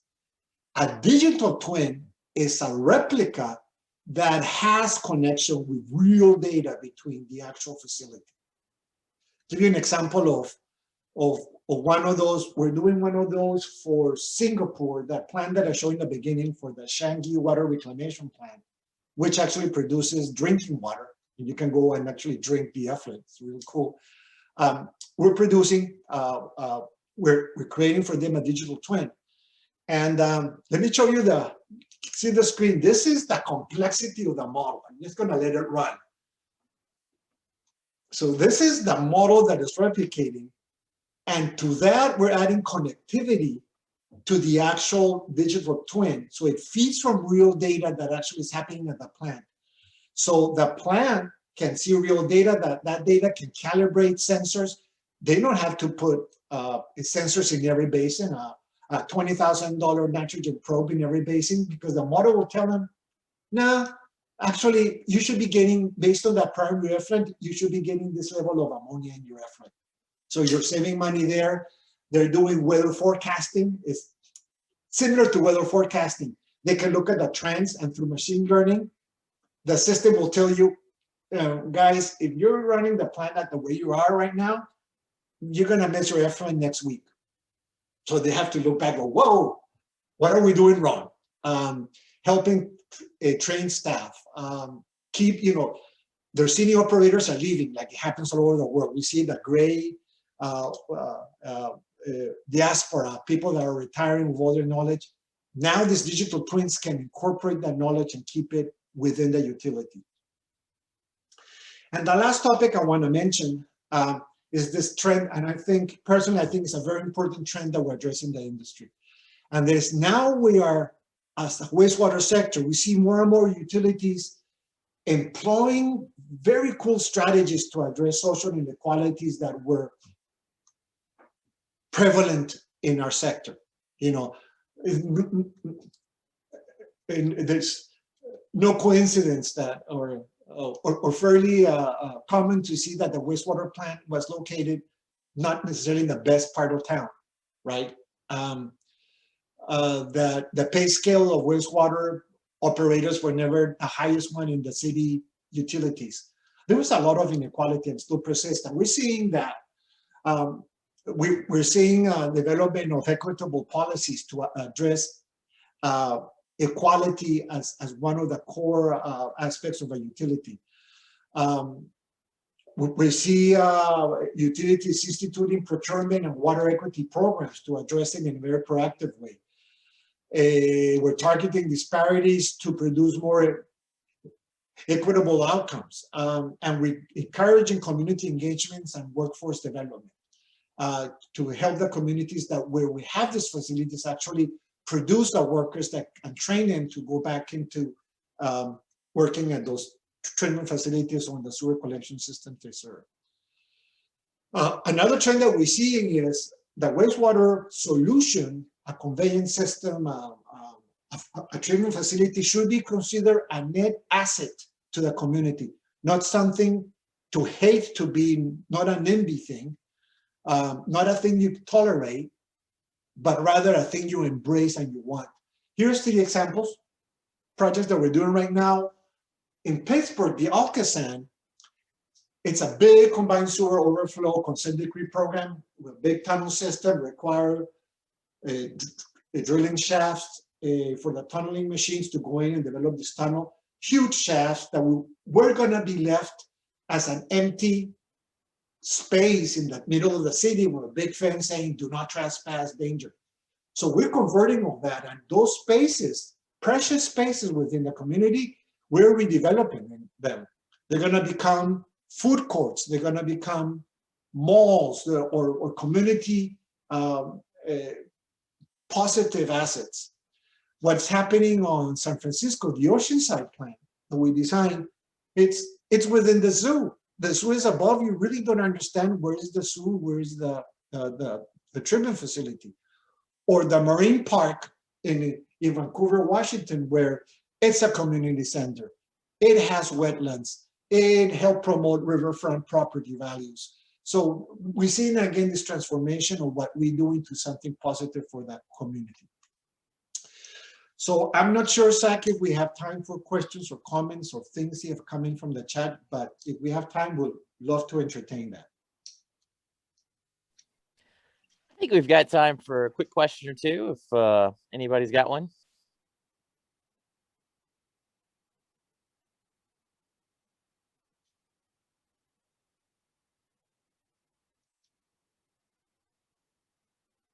Okay. All right, appreciate it. With that, I guess we'll move on to the next one. Again, thank you for the presentation. you. It was great. Appreciate the invitation. All right.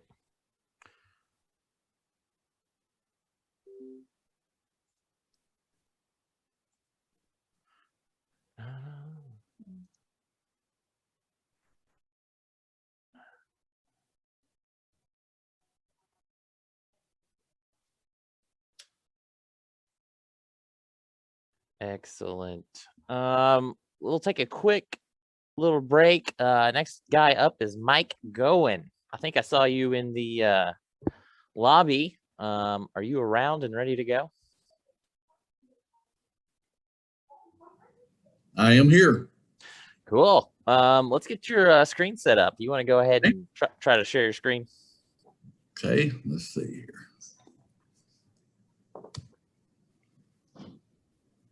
Okay.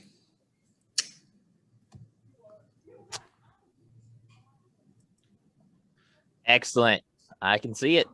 Okay, good deal. So we're gonna let's take a few minutes, maybe 2-3 minutes, and then I'll come back and kick it over to you. Okay, thank you. All right, hold on just a little bit.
All right, I'm back.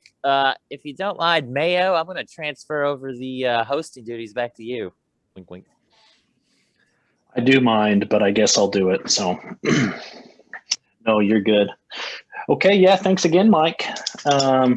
If you're ready, then we'll turn the time over to you. Okay. All right. Well, thank you so much. My name is Mike Gowen. I'm with Arkansas 811. I'm going to talk to you today or share a little information with you today about several things. But first of all, I want to show you our new website. I don't know how many of you take advantage of that or even look at it from time to time. Hang on just a minute. Let me get this down. Here we go. Okay. We tried to make this website as user-friendly as we could.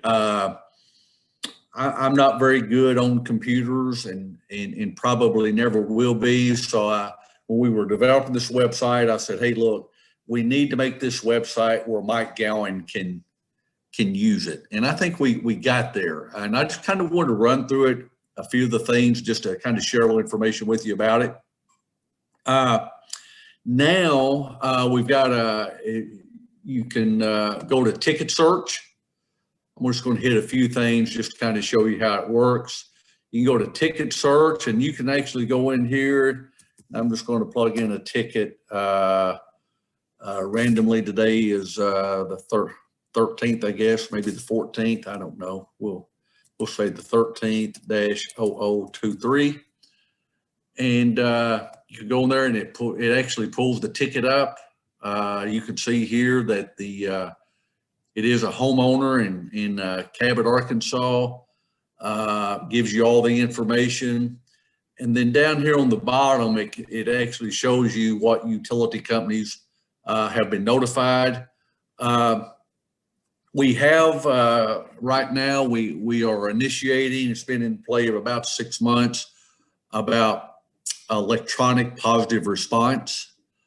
This is something that we think is going to come into play some of these days. It'll probably be a few years down the line, but a lot of states have already got it. But you can look here on this ticket and you can see here that the Entergy locate was delayed.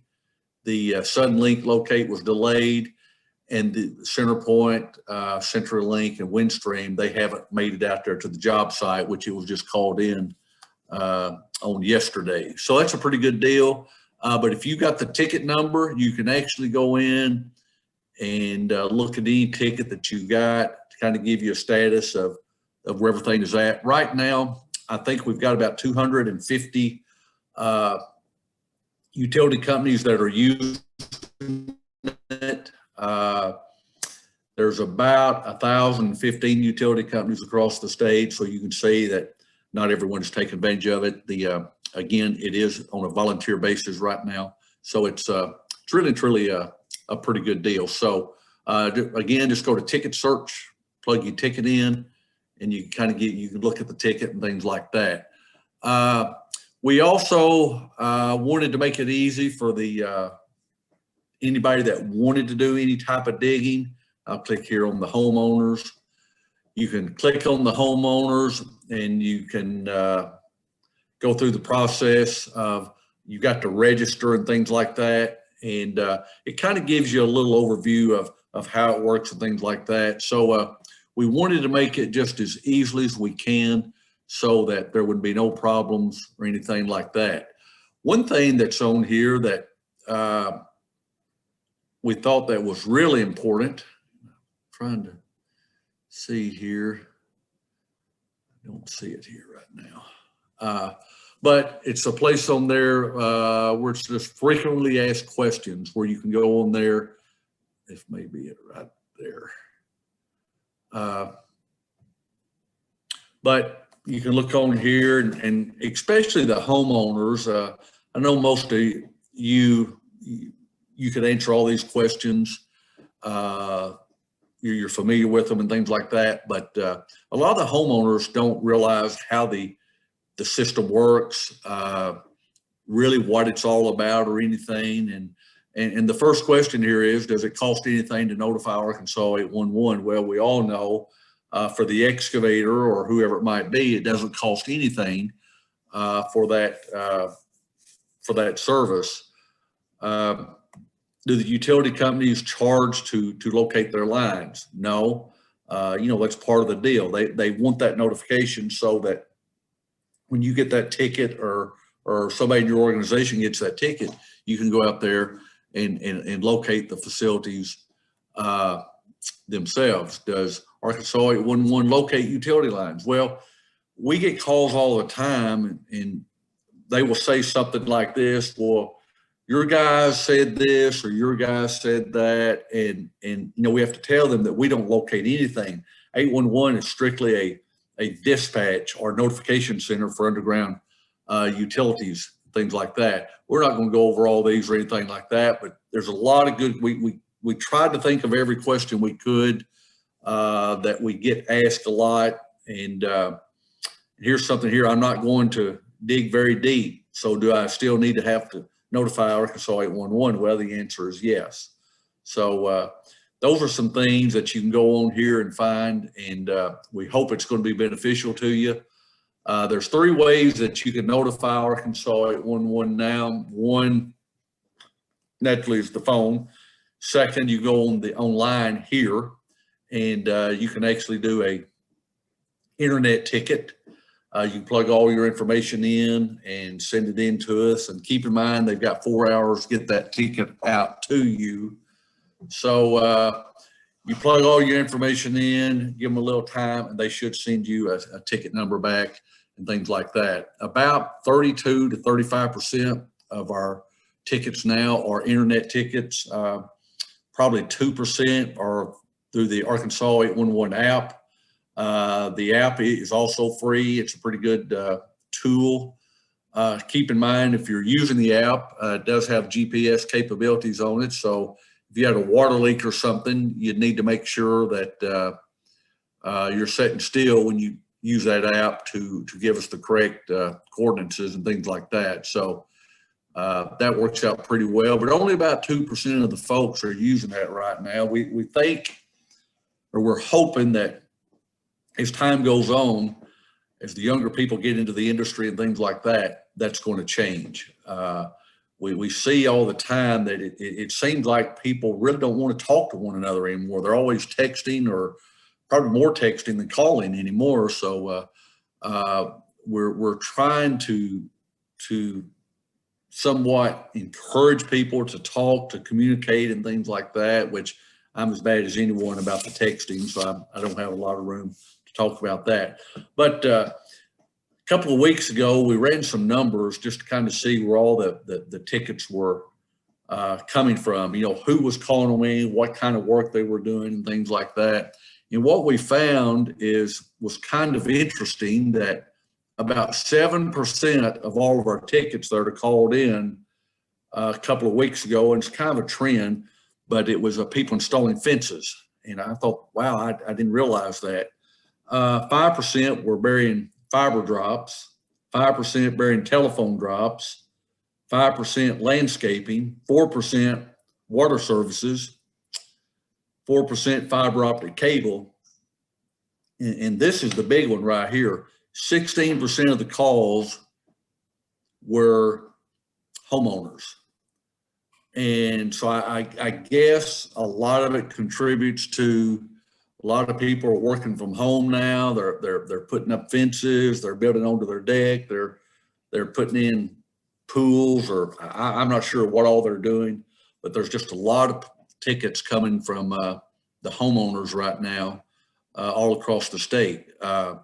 So I thought that was somewhat interesting. Here's something that's really interesting, is that we checked to see how many of our tickets said that the location was marked in white. What we found was that 76% of our callers said that they had it marked in white.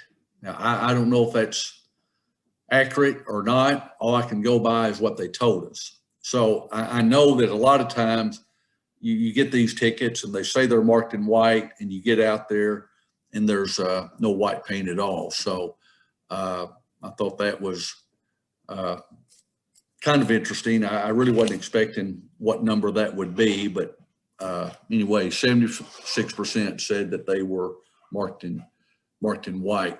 One of the things I want to visit with you a little bit about today is some of the changes that have gone on in our industry. I think some are good, I think some are bad, but I can remember when I was an excavator, I was a contractor for some telecommunication companies for about 22 years.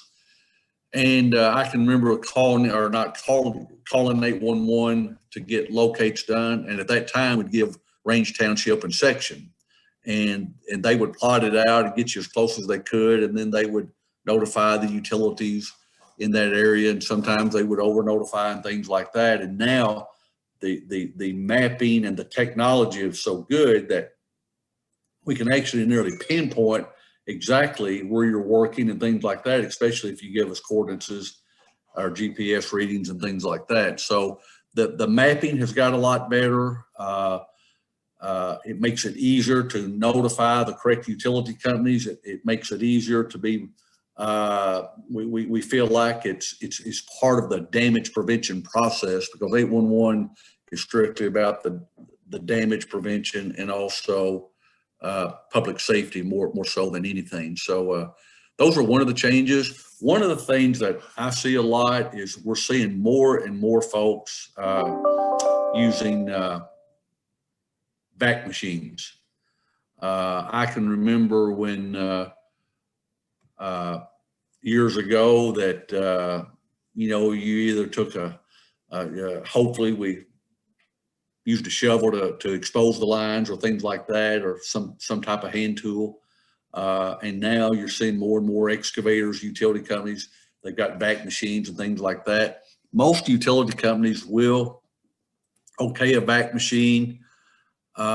Keep in mind that a vac machine is considered mechanized equipment. So truth of the matter is the law says that mechanized equipment or tools manipulated by human or animal power, everyone's required to call 811 the same. So just always keep that in mind. One thing that I've noticed over the years is that the directional bore machines, I think that's a great tool, but I think there's also a lot of downfall to them. And I'll show you a picture of that here. Hang on just a minute. Let me pull that up. I said I was going to pull it up. Maybe I won't. But anyway, what's happening is with the directional bore machines, again, I think it's a great tool. However, I do realize that, let me see if I can find that for you. See all my emails. Here it is. Here we go.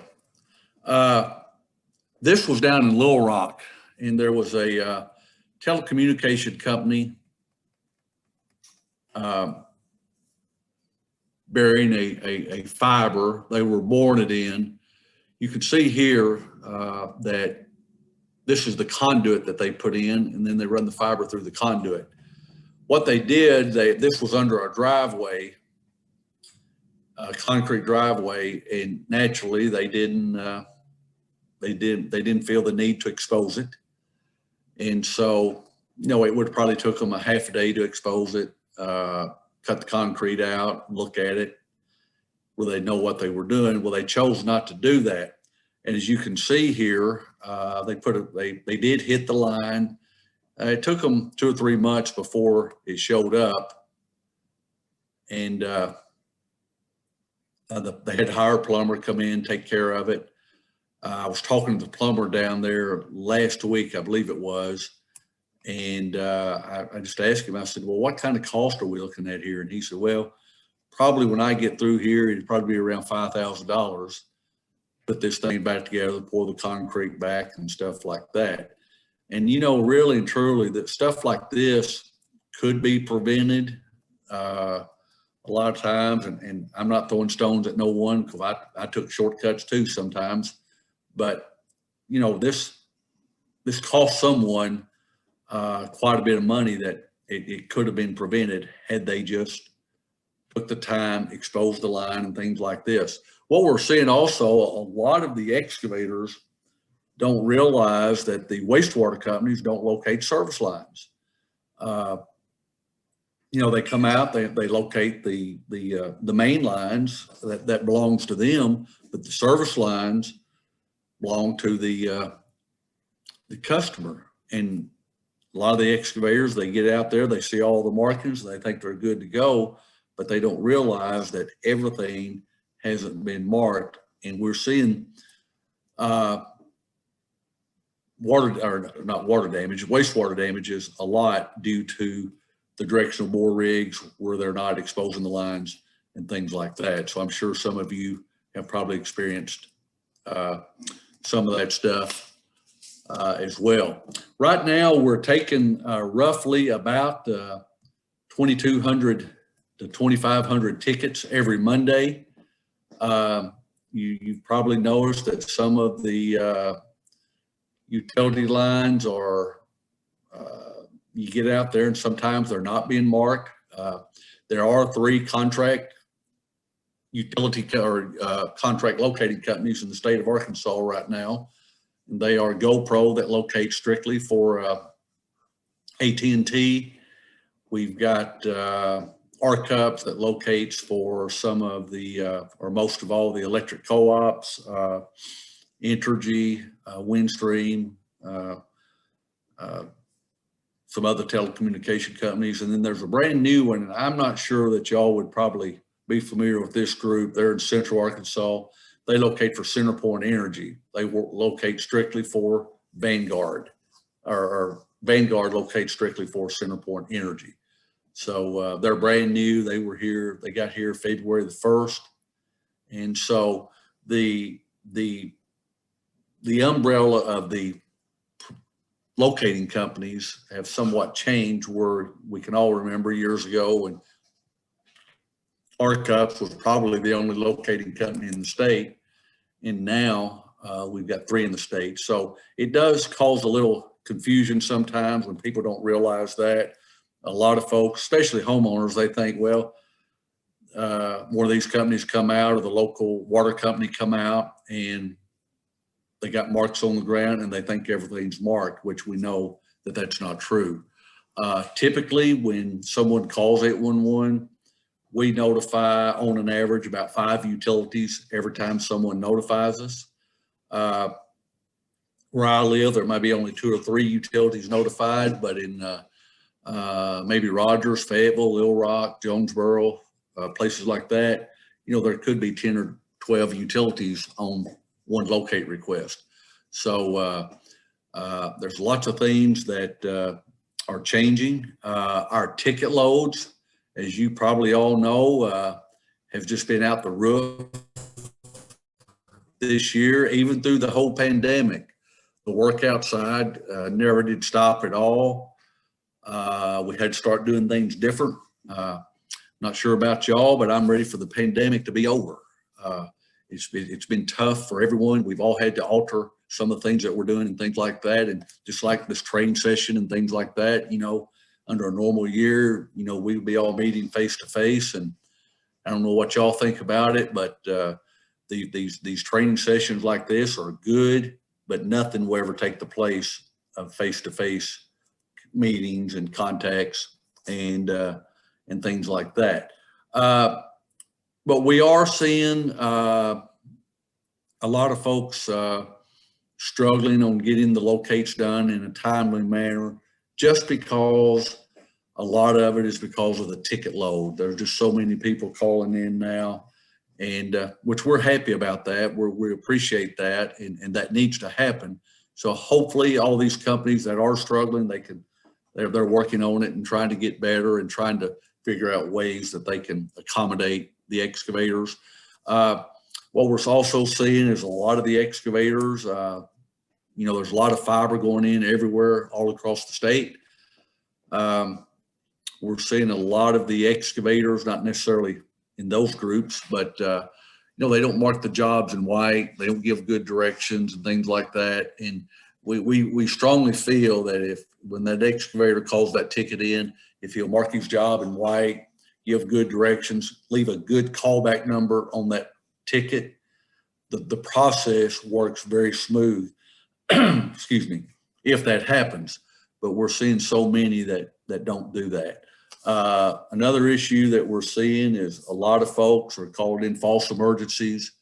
You know, maybe they forgot to call the ticket in, or where the case might be, and then we drop what we're doing. We go out there to that emergency and someone has called it in. It's really and truly don't fit the bill of emergency, because a true emergency is service restoration, which all of you know this, or any type of a public safety issue would be considered an emergency. So if you ever run across someone that is dealing with or you're having to deal with false emergencies that are not white marking or anything like that, feel free to give me a call at 501-472-1005, and we'll certainly try to help you. If you're having trouble getting any locates done in a timely manner, be sure and give me a call on that too. We'll try to help you.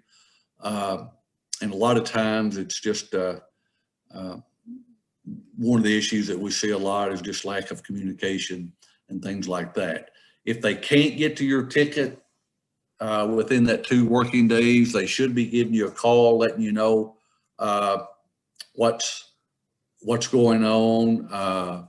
You know, if you got to have it, be sure and just tell them you got to have it. But if you work with them, we encourage you to work with them. If you can call that ticket in, not necessarily on an emergency, but if you can call that ticket in rather than waiting the 2 working days before you want to do the work, call it in 4 or 5 days before you're going to do the work. That will help the people doing the locating out tremendously. Just say, hey, we're not going to start the work till next Wednesday. They'll note that on the ticket. And then that way things seem to work out much better. One other thing that I wanted to visit with you about, there's a lot of utility companies out there that still get their notifications from 811 over the fax, and that's fine. We don't have a problem with that. But every time that we send you a notification over the fax, we charge you, I think, $1.40 every time we do that. If you get them over the internet, we charge you 95 cents. And we can send that internet ticket to as many email addresses as you'd like. So if you've got 7 or 8 people that you want that ticket to go to, we can send that and there's no extra charge for that. So that's a pretty good deal. More and more people are receiving their tickets over the email now. And some people still like the fax. I mean, it works for them.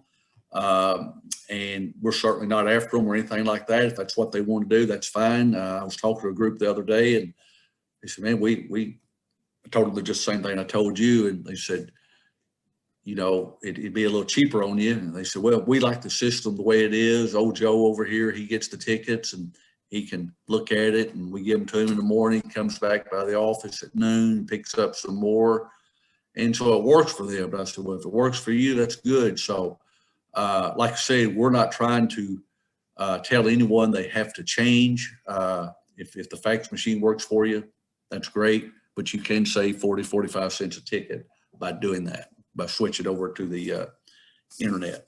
Does anybody have any questions or comments for me?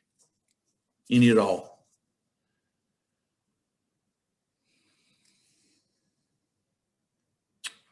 I know I'm through to about 5 minutes early, but I'd be glad to entertain any questions that you have. Yeah, anybody have any questions for Mike?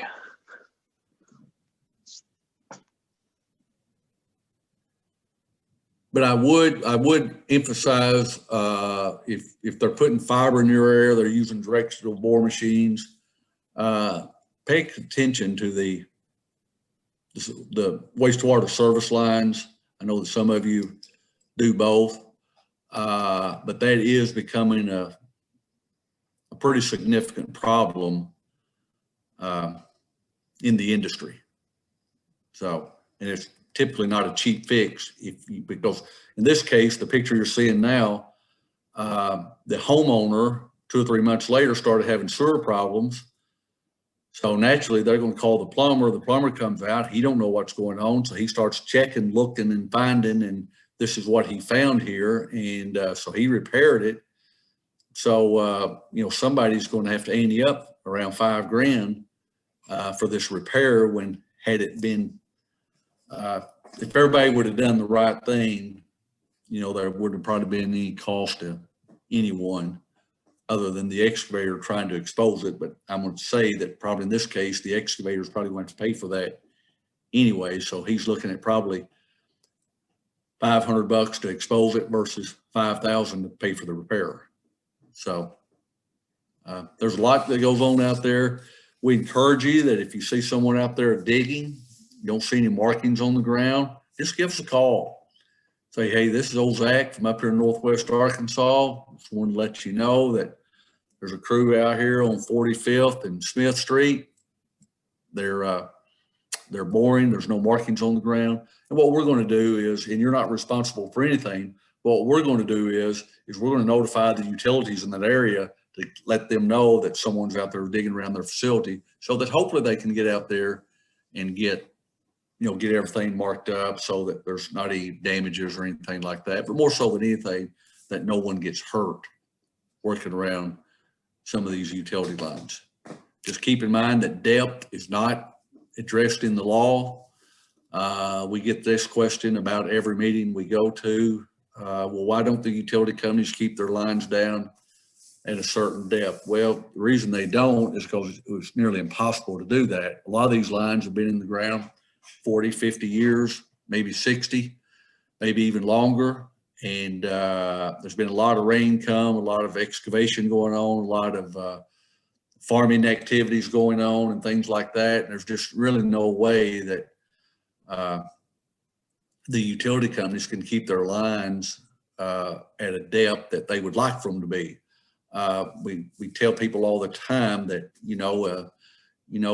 the utility companies typically are not going to tell you how deep their lines are. They will mark them. It's up to you to dig down, find that line, because they want you to see that line before you cross that line. So a lot of folks just don't understand that or don't really think about it from that perspective. So I appreciate y'all listening to me. I hope we said something that might be of interest to you. But again, if you ever have any problems, just give me a call at 501-472-1005. And I hope the next time that I have the opportunity to come and visit with you, I hope it's face to face. So it's not near as much fun this way, but it's just the deal we got right now. So we take what we can get. So anyway, thank y'all so much. Hey, thanks, Mike. We appreciate it. Look forward to seeing you face to face again as well. So that's good. Okay, well, let's just take a few minute quick break here. Thanks again to Mike, and we'll take a couple minutes and get ready for the next presentation. Is an online one, or an online video, I do believe, but we can take a few minutes and get ready for that.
just a couple more minutes there, everybody. Give you a chance to grab a cup of coffee, make a quick call, whatever you need to do there.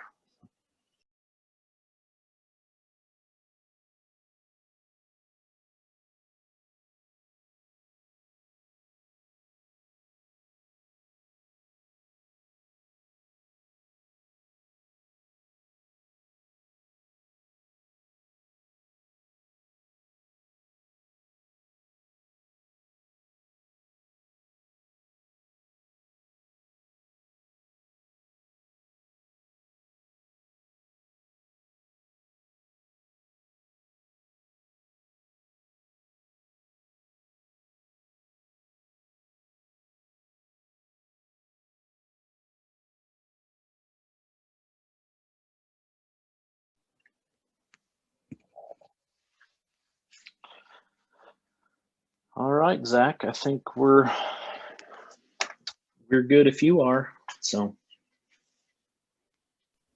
All right, can you see my screen? I got the website pulled up. Yep, that's correct. Cool.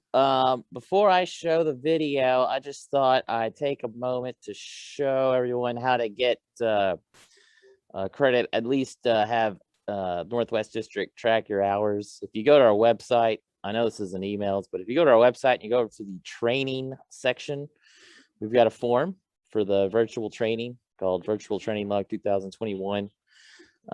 This is the form you need to fill out if you want me to keep track of your credit hours. Keep in mind, a supervisor manager's got to sign off and make sure you did it, and just so you didn't just say you did it. But anyway, that's the process. You can email it to me. My email is somewhere on the distribution list, but this is the form you'll want to see.